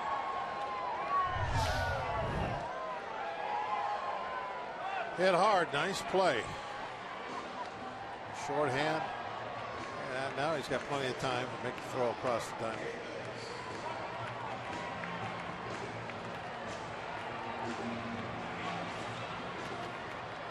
Allegheny Health Network Supermo giving us a nice look at David Wright's play. That's one that you're probably either going to make it or not. You commit to fielding it a certain way.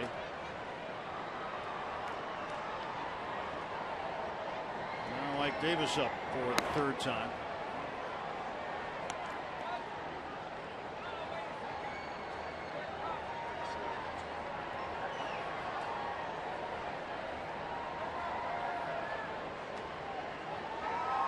Davis got in a rundown in the 4th inning that allowed McCutchen to score. With Wright playing way off towards second base, McCutchen had a huge lead. And Wright decided to get in the rundown and score McCutchen easily before Wright was tagged out. That gave the Pirates a 2-1 lead. And Polanco's 3-run home run has them where they're at right now.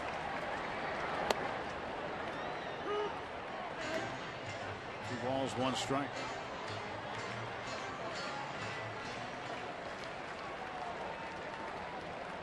El Cafu is strong.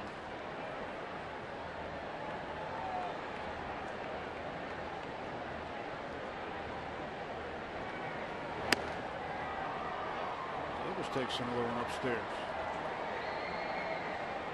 3-1. Michael make him throw a strike. More patient guys at the plate. Gets ahead. He very seldom will chase anything out of the strike zone.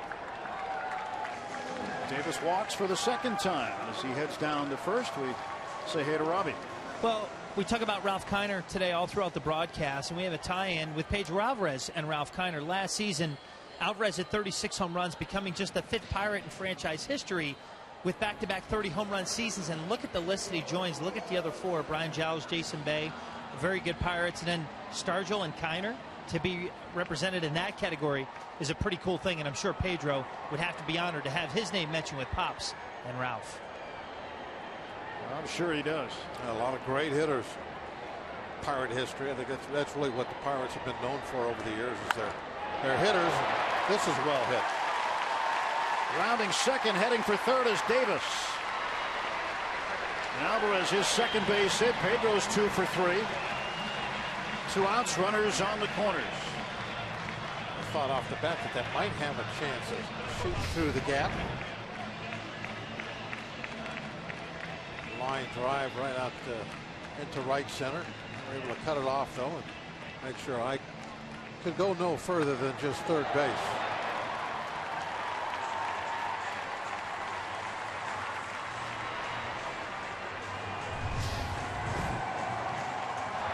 Davis 90 feet away, and Alvarez at first, and Dan Worthen, the pitching coach, comes out to visit with Matsuzaka. Well, Pedro's got to be happy for a couple of reasons. one. He's got 2 hits tonight, and 2, his alma mater, the Vanderbilt Commodores, won the College World Series. First ever College World Series title for Vanderbilt.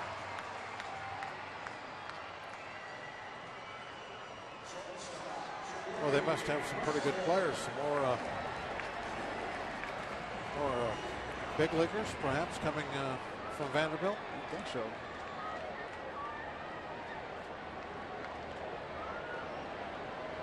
Comes the pitch to Jordy Mercer. And he pops it up to left field. Waiting is Abreu. He makes the catch, and the inning is over. No runs, a hit, 2 left. On to the 7th at PNC Park. Pirates 5 and the Mets 1.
Concerns Francisco Liriano, and it's actually a pretty good update. He's throwing on flat ground right there, and that's because he was preparing to throw his bullpen.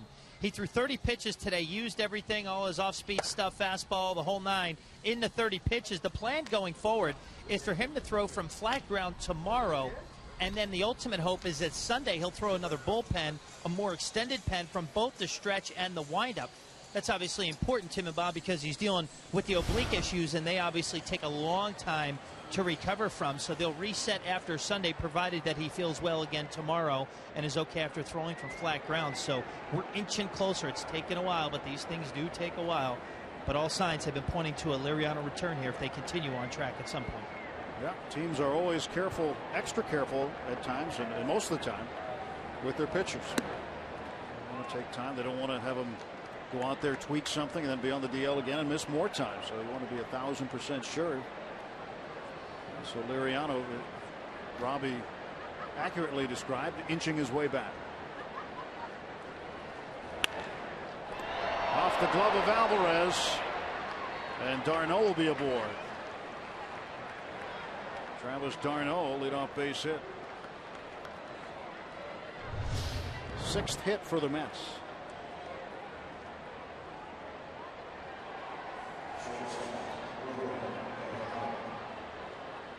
It looked like it got in the middle of the glove, wouldn't stay.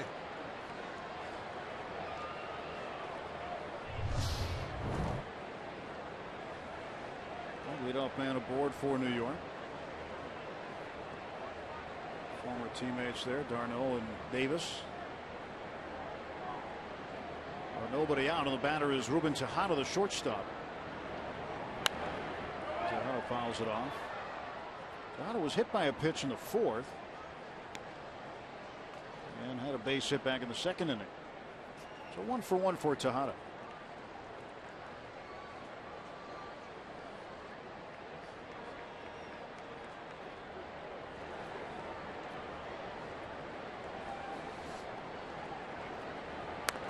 Check swing roller. The Mets in the East trying to hold off the Phillies. Mets are in 4th place, Phillies in 5th, but just by half a game. Phillies and Miami in the 7th are tied at 3. Jared Hughes loosening up. But the Mets 5.5 games behind the division leaders, the Washington Nationals. There's a bouncer to Alvarez. He'll go to second for one. Walker the turn. Double play.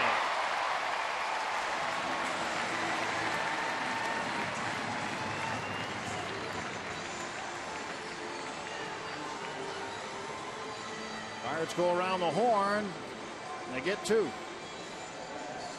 One of the things that you like about Worley is he just makes pitches.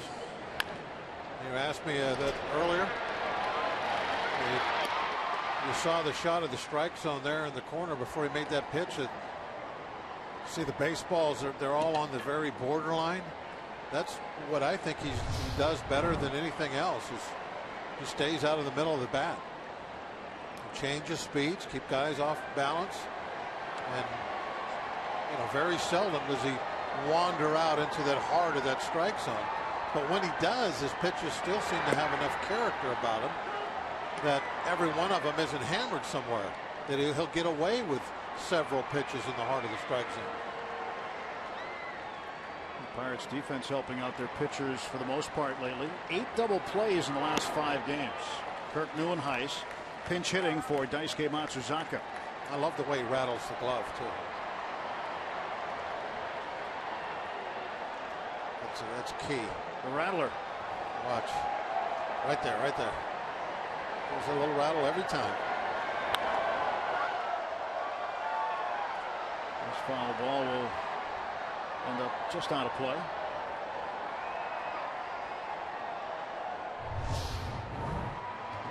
Watch Super Bowl on the rattle. Look at going back and forth. That's like one of those on one of those animal channels watching a rattlesnake with a tail going back and forth in slow motion. That's what that reminded me of there. You too? Come on. Yeah, yes. Of course. That's my very first thought. Yeah. It's like a rattler.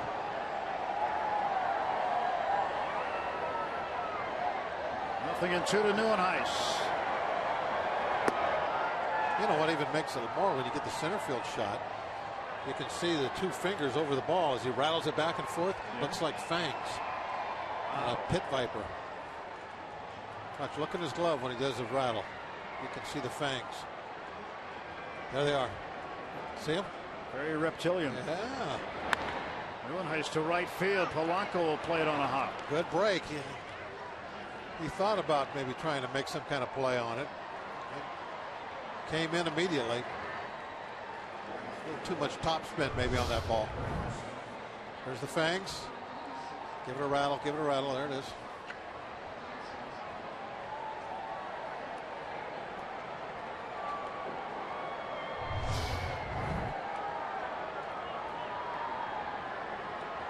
Going to make his 100th pitch.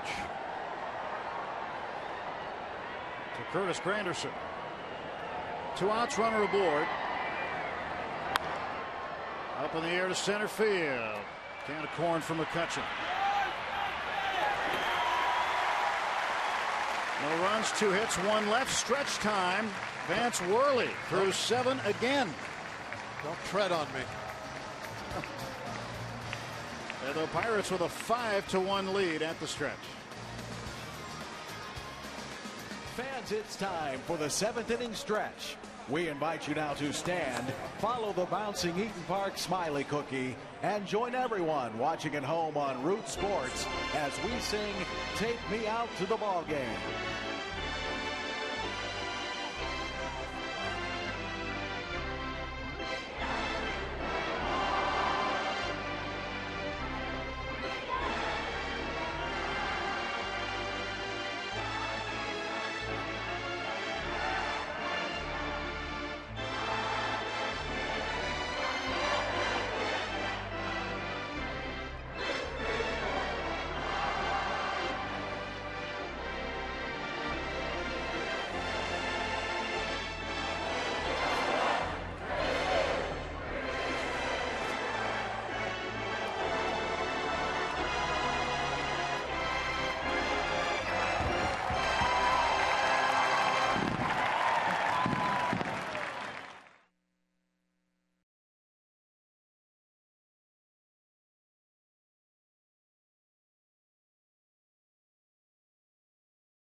5-1. Mets trailing the Pirates. Buccos in front as we go to the bottom of the 7th inning. Vance Worley, outstanding work again for the Pirates. 3 starts for the Buccos for Worley, and 3 very good ones. He has absolutely pitched as good as anybody could have ever even thought of hoping for. He just out there puts up a bunch of zeros. And you think about tonight's ball game. The one run was that solo home run that just went right down the line, barely got over the fence. So Worley, 7 innings, 7 hits, 1 earned run. Look at the walks again. 2 walks. And 3 walks in 3 games. 3 starts. That's it. And his earned run average started at 198 tonight, Bob. It's dipped to 174. Travis Snyder will hit for Worley.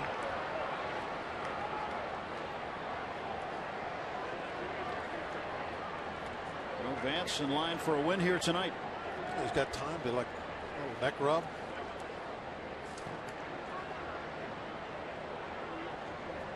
Another thing that was effective about Worley tonight.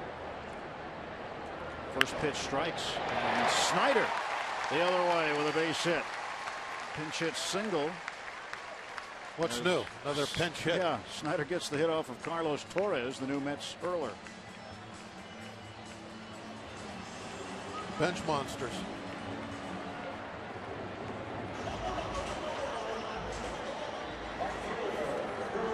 So Torres coming in for the Mets. 3-4, 328 is earned run average. This will be his 38th appearance. He struck out 52 and walked 18. The opposition hitting .279 against Torres.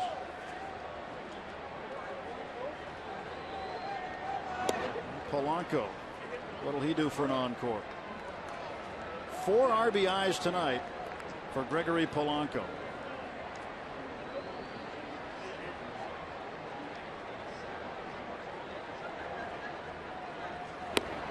That's a pretty healthy cut.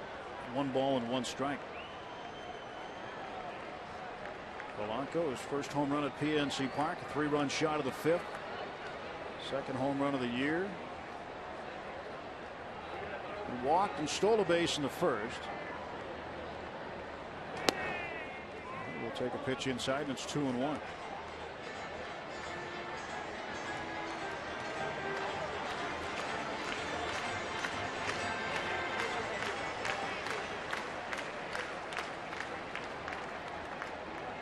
Lots of smiles for Vance Worley. I mean, think about how he must feel right now just about his career. On the road to getting restored right now. I mean, after last year, it's just a disaster. If you look at his stats last season, especially the base hits he was giving up, the home runs. I mean, you have to start having doubt creep into your mind on whether you can do this. And now to have this comeback this season, you go back, you work yourself through the minor leagues, you come back, you get an opportunity up here, and to take advantage of it the way he's doing right now. I mean, talk about being on cloud 9. You could just see on his face that that he's in a great place here with the Pirates. Good group of guys. A winning type atmosphere, and he is a big part of that right now. I mean, you just couldn't be happier. Had to begin the year in extended spring training. Didn't make his AAA debut until the 6th of May. After he had spring training with Minnesota. Polanco, a multi-hit game. Gregory Polanco with an opposite field single. The Pirates have runners at first and second and nobody out for Josh Harrison. Polanco didn't want to let that batting average get down to 320s for very long, does he? It's not a good place to be. No, it's not where he likes it. The slow-mos get that eyes just locked on the baseball all the way through contact. Never blinking. And now watching it sail out toward the shortstop hole and right on through.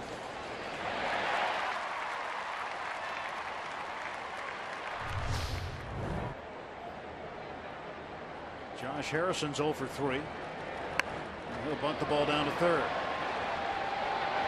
Very nicely done. Sacrifice for Josh. Bunted it firm and toward third.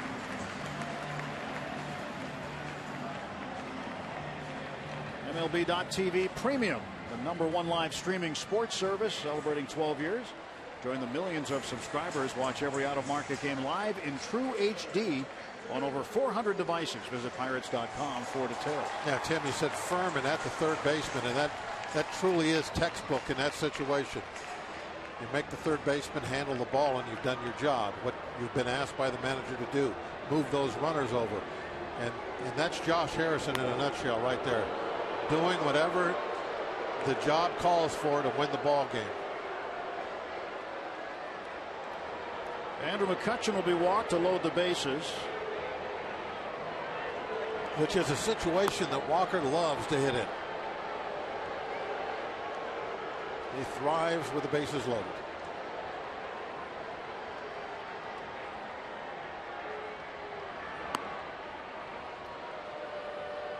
Three 3-0 to Kutch as Neal awaits his turn.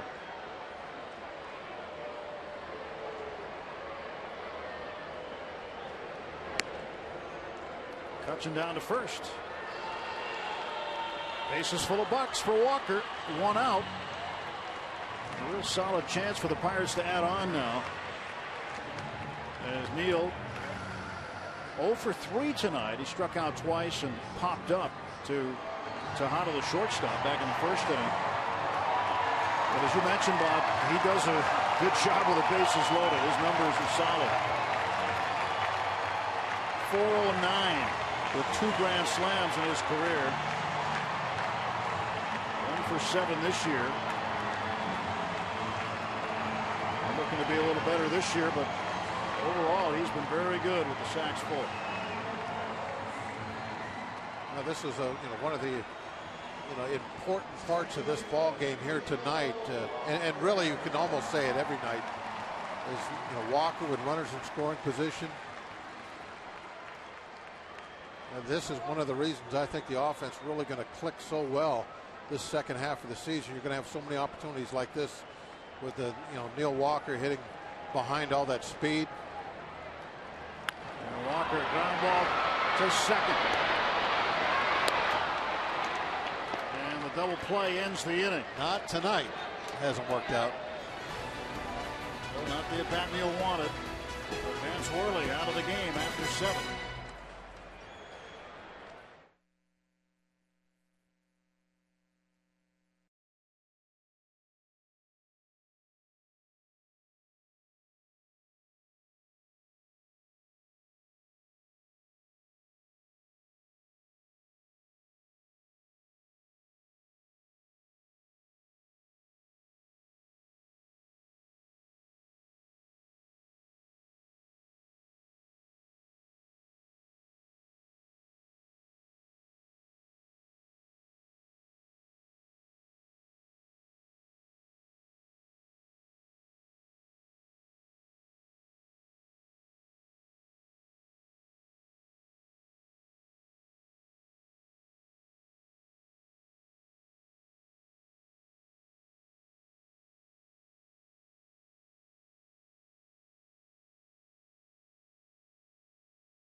Jack Wilson and more of your favorite former Buccos as they share some of their funniest moments and best stories from their days as a Pirate on a special edition of Inside Pirates Baseball, the best of Pirates tales. Tomorrow at 6 on Root Sports. Beautiful night here in Pittsburgh. 5-1 as we go to the 8th inning. Packed house here tonight at PNC Park. And the attendance tonight, 36,647. It is the second largest Thursday game at PNC Park, not including opening days in 2011 and 2012, which also happen to be Thursdays. But big crowd here tonight as they are lined up all around the rotunda. Tony Watson takes over in the 8th inning. Flawless Tony. You never get tired looking at those numbers there. You think there's going to be a few times this year, excuse me, where Tony is going to be in that 9th inning spot.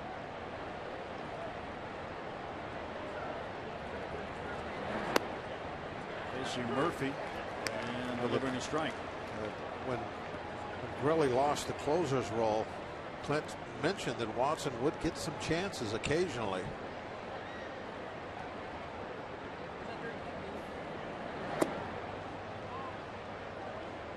One ball, one strike. Jason pitched yesterday in St. Petersburg. Worked in the 8th inning, went 2/3 of an inning.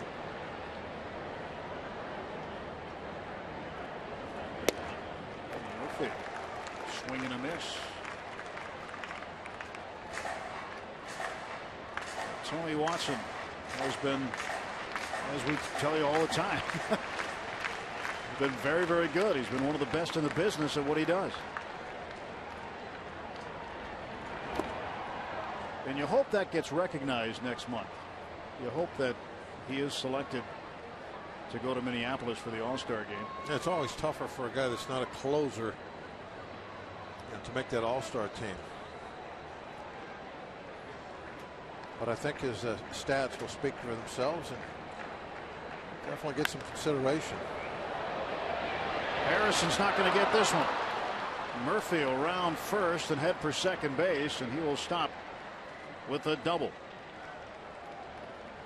18th double for Murphy. Murphy, one of the better hitters around. Got that inside fastball. He's not trying to do a whole lot with it. He's staying back, going the other direction. Got the head of the bat to the baseball. Got it up over Jay Hayes' head.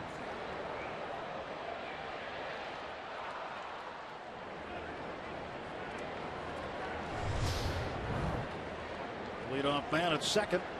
Nobody hurt. You got a 4-run cushion. Get the next 3. Mets have 31 doubles over their last 13 games. Speaking of 4, here I got a Ralph Kiner tie-in. What do you got? Who was the last Pirate to wear number 4 before it was retired? I don't know. Who was it? You had him for a pregame interview recently. Did I? Michael Valliere? Yes, he was the last guy to. Was he? Wear that. It was retired while he was wearing it. He had to switch. That's why. Oh, I remember that. I forgot. Yeah, I heard Spanky on TV yesterday for a half inning. Unfortunately, it was a real short half inning, but he was on the pregame radio yesterday from Tampa.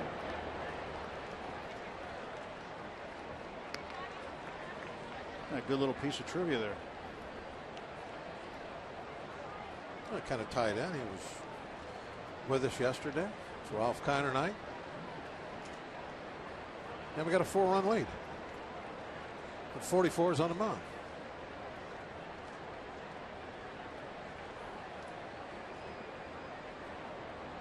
It's the 8th inning. That's double 4. Think of any more? Nope. That's it. That's it. We're done with 4. That's all I got. Okay. Offhand, that's all I got. Wright fouls this one off. Well, it's a 4-game series with the Mets. When you play golf, I know you say 4 a lot. You're reaching now.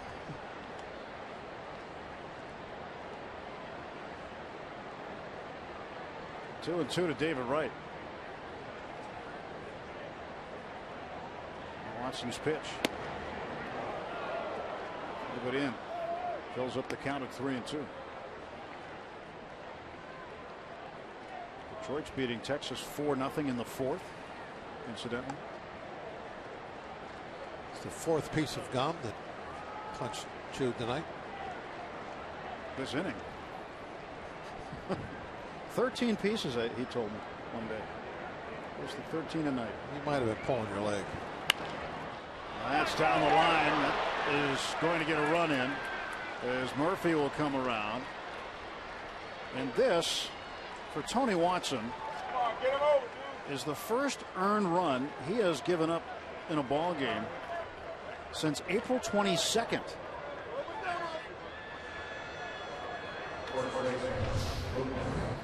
And that ends a string of 26 straight appearances without giving up an earned run. It has to come to an end somewhere. Back-to-back doubles and a run in for the Mets. It's now 5-2. The batter is Lucas Duda.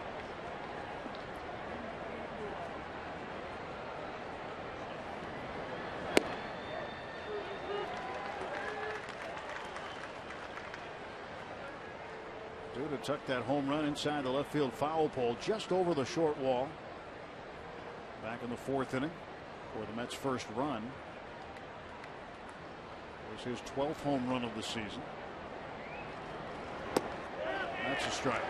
So it's 0-2 to Duda. 0-2 to the Mets' first baseman. One run is in on back-to-back doubles. Take a picture, mark down the date and time, because you're not going to see Tony Watson give up back-to-back doubles very often. So give up back-to-back hits very often. Trying to get the chase. It's 1-2.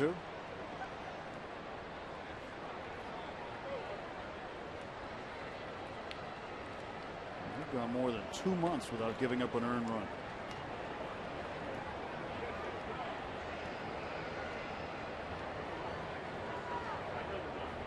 Given up a couple of runs in Miami, but those were unearned due to an error. Well, he came a little closer that time. Duda was tempted but held up.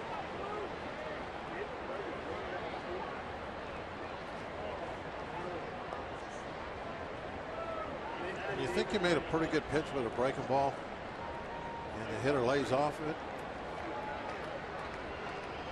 That tells you that maybe he is waiting a little too long to catch up with a fastball in. Duda down on strikes.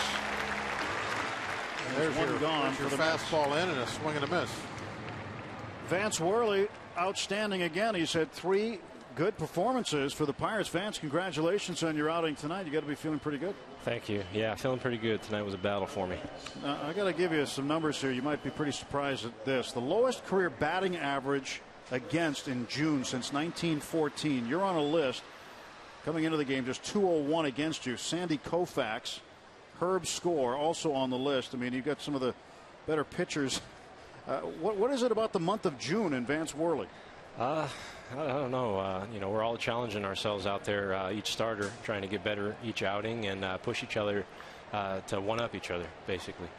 Vance, tonight, as I've seen in the first couple of nights, it really looked like you do a great job of staying out of the middle of the plate, following that glove, left, right, left, right. Your control, has it been exceptional these first 3 starts, or is just this is you? You know, I'm just trying to keep out of the middle of the zone, as you said, staying down in the zone. The more on the black I stay, the more success I think I'm going to have. Do you give Russell Martin a lot of credit for what you're doing out there? I do. It's fun to work with him. You know, I don't have to shake. You know, we're on the same page as soon as we talk over the hitter before the game. Well, you got a base hit also. Yeah, no, I'm lucky. He threw me a slider or curveball, and somehow I stayed on it. Oh, I don't know about lucky. We've heard some good scouting reports about your hitting. It's all about when they throw it in the zone. If it's out of the zone, I'm just hacking. Well, Vance, congratulations. Great work tonight. Looking forward to your next start. Thank you. Appreciate it. Vance Worley, tonight's starting pitcher. 7 innings tonight. 1 earned run. 3 strikeouts. 100 pitches for Vance Worley. He's in line for another victory. And Chris Young hits a ground ball. Stopped by Mercer. Throw to first. Oh, and a play by Jordy.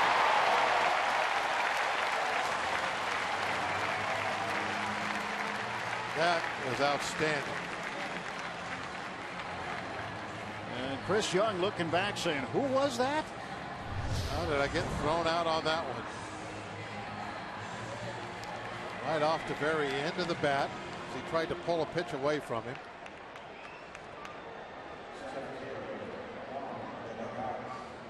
Oh, it just bounced up, and it's so hard to make an accurate throw when you're bouncing up off the ground like that, making that spin.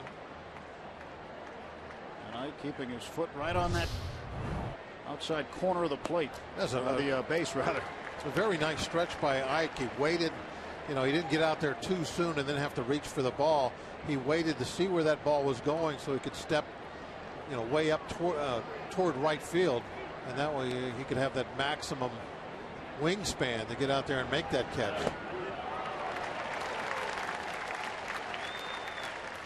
Sometimes you're playing first base, if you get out there with that stretch a little too quick and the ball tails on you, or maybe cuts, goes the other way, now you've stretched one way and you're trying to reach back another direction, and you just can't get out there far enough. But fine play by Ike. Really a great defensive play by both guys. 2 strikes on Juan Lagares.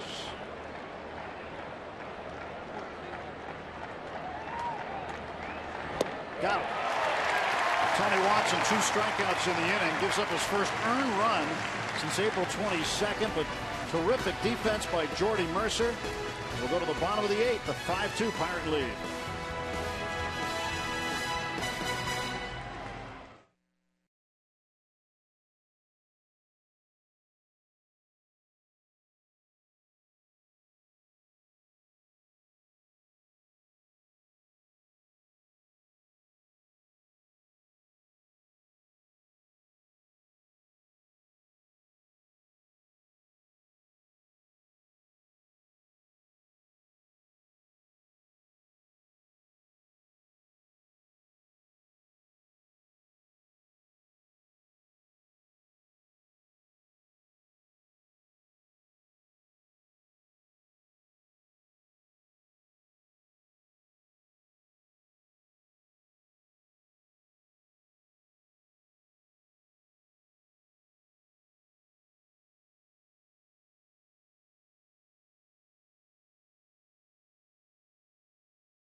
Look at this. That's Bob Friend. We saw him earlier in our tribute to Ralph Kiner.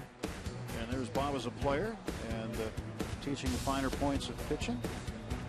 Patricia, thank you for tweeting in that old newspaper picture there. That's very, very neat to see, isn't it? Yeah. You keep those submissions coming. Hashtag Bucks fan photo. Showing her how to hold that curveball. My first Pirates game, and she's seeing a good one.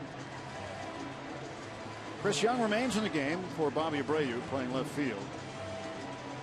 And the new pitcher is Josh Edgin, the lefty.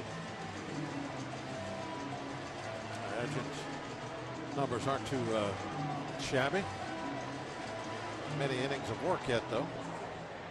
Small sample size, 18 games, 10 innings. A lot of partials. Get a lefty here, lefty there. He's got a righty here in Russell Martin to lead off the Pirates half of the 8th. Ball 1 to Martin. Martin without a hit, 0 for 2, hit by a pitch.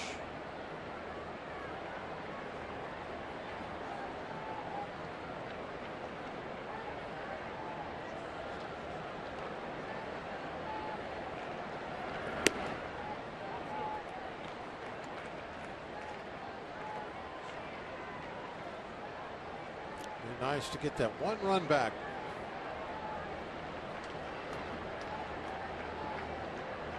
The Mets think right now they got a shot, just 3 runs down. Maybe they can make something happen in the 9th inning. Mainly because they were able to get that 1 run.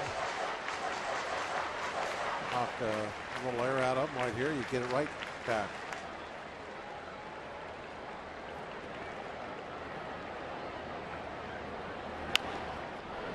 After 3-0. 3-0, you look for something that you can really drive. You want something that you can take a big swing at. And that's what Russell did. He was just a little too quick with that big swing. He was looking to get that run back right there on a 3-0 count.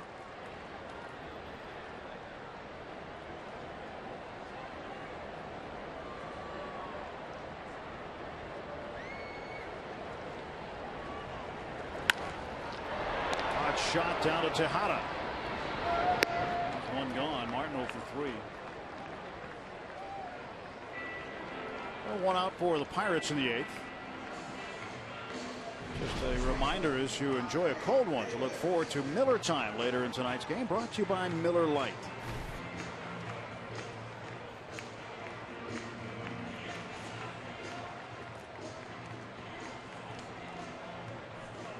That's red. That's red. You never notice her. Nope. I didn't notice until you pointed her out.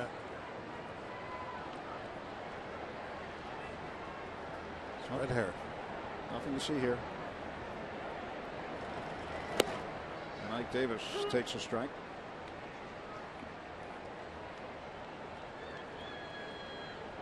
Big night for Polanco. 4 RBIs. It's a fun night in that dugout. Yeah. Starling Marte the night off, and I expect to see him back at some point pretty soon. He's got a problem with the right middle finger. The concussion is not an issue.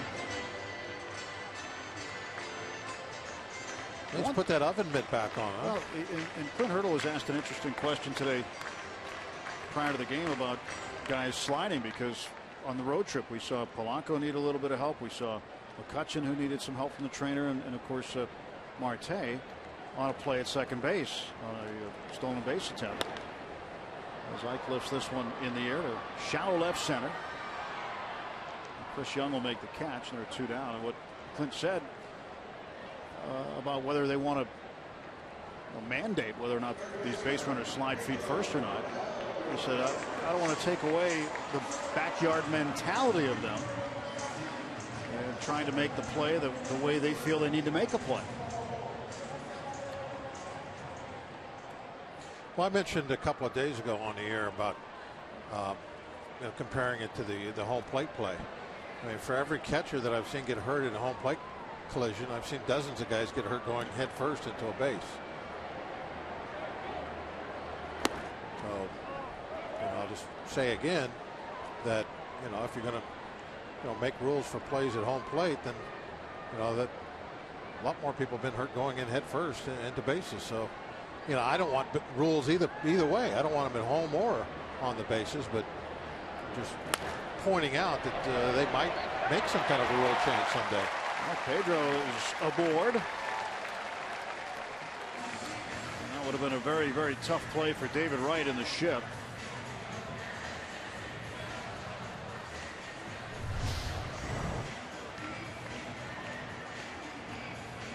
Okay, Pedro trying to go that way. Nobody over there to make the plays. Just go that direction. Get that knock. Oh, base hit for Alvarez, his 3rd 3-hit game of the season, and now Terry Collins wants to make some changes.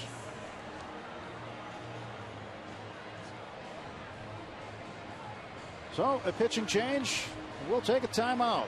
Pirates up 5-2 in the 8th.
Harrison's talent and confidence are on the rise. The 1965 Pirates pull off a rare feat by beating Sandy Koufax and Don Drysdale on our Buck Money Moment. And much more. It's Inside Pirates Baseball presented by Allegheny Health Network tomorrow after postgame on Root Sports. 5-2 Buccos, 5 runs on 8 hits, 2 runs on 9 hits for the Mets. Big hit for the Pirates, a 3-run homer by Gregory Polanco. Eric Campbell moves into left field. Chris Young moves from left over to center as part of the double switch. Juan Lagares comes out. Pointing up at the UFO. And he's watching it now. And Vic Black. He's got the big fastball, as we know. Likes to get some strikeouts. Got 17 of them in just 14 innings. So Black will face Jordy Mercer. We have 2 outs and Alvarez aboard.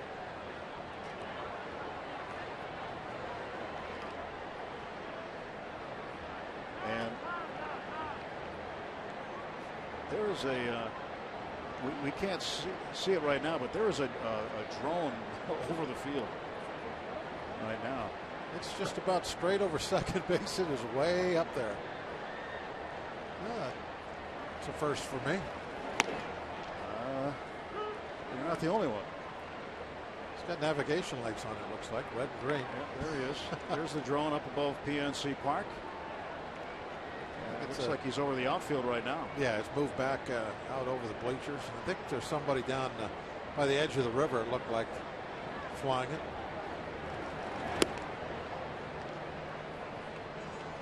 I wonder if Jordy could hit that. Oh, there it goes. Yeah. It knows it's been spotted. It's on the move. Look at it. Whoa, look how fast that baby's going. It is cooking. It's like a real UFO. It's over the Allegheny River right now.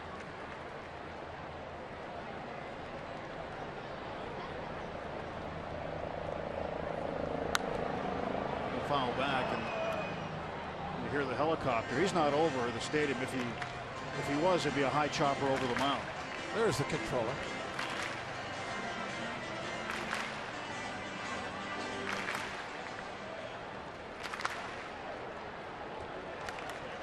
Probably not the best idea to have that thing over the ballpark. If we had one of our cameras on it, it'd be all right. If there was a camera on it, I think our guys in the trailer would be in favor of it. But still, that's a unique view from dead over. Yeah, that's a first. Top, up straight down on the mound. Home plate.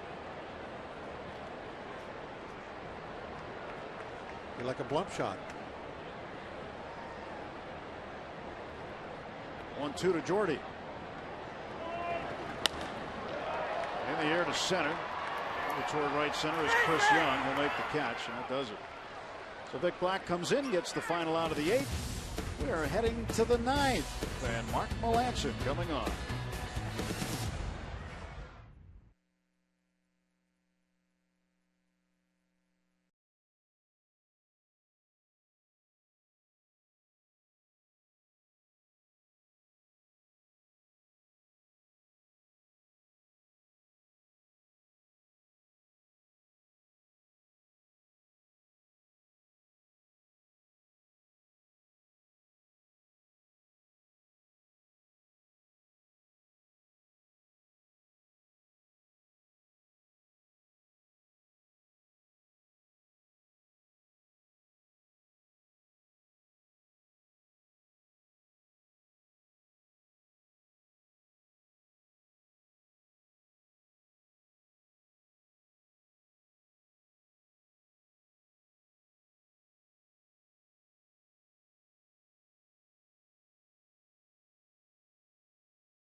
Tomorrow the pitching matchup will be Jacob deGrom and Brandon Compton. deGrom didn't give up a run in 6 2/3 innings against the Pirates earlier this year in New York. Compton coming off that great outing against the Cubs where he gave up just 2 hits over 7 innings. And Saturday Garrett Cole will come off the disabled list and he'll rejoin the rotation. Face John Neese. Sunday we expect Bartolo Colon to face Edinson Volquez. That's our Nissan road ahead. 5-2 Pirates, a 3-run lead. We go to the top of the 9th inning. Barmes comes out and he will play third base. And Mark Melancon in to pitch, looking for another save.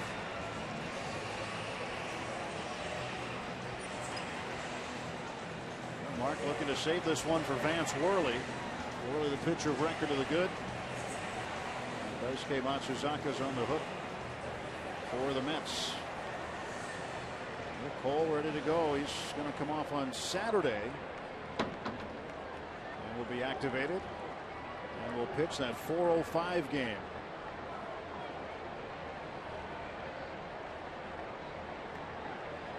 Here's Travis d'Arnaud. First ball swinging, pops it up. Right center field, Polanco. 1 pitch and 1 down in the Mets 9th. One of the ways baseball's changed over the years, you would never be down 3 runs and swing the first pitch in the 9th inning. If you went back 15, 20 years ago, that was a big no-no. So Melancon gets the quick out.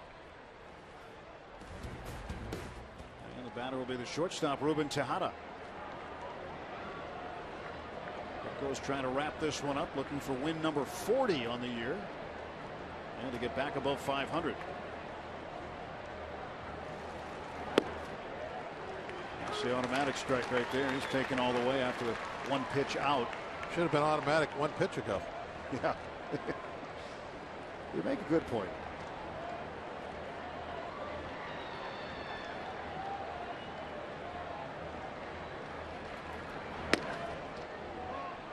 One ball and 1 strike now to Tejada.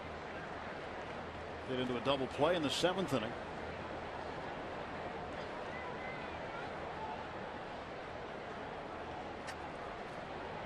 Mark is in search of his 14th save. Bounding ball past Barmes at third.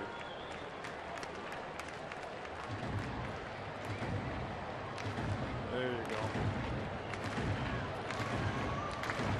Says, hey, look what I got. He says, where's mine? He did another one.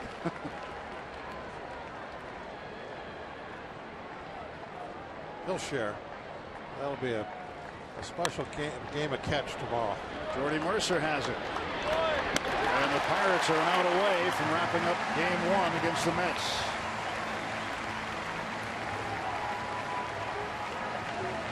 Well, we talked in the open about winning series. This is the springboard to every series victory is that game 1.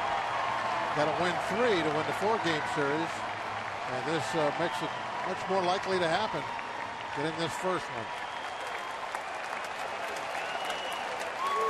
Eric Campbell, his first plate appearance tonight. Nearly 37,000 on their feet at PNC Park. And Campbell takes outside. 1-0 to Campbell.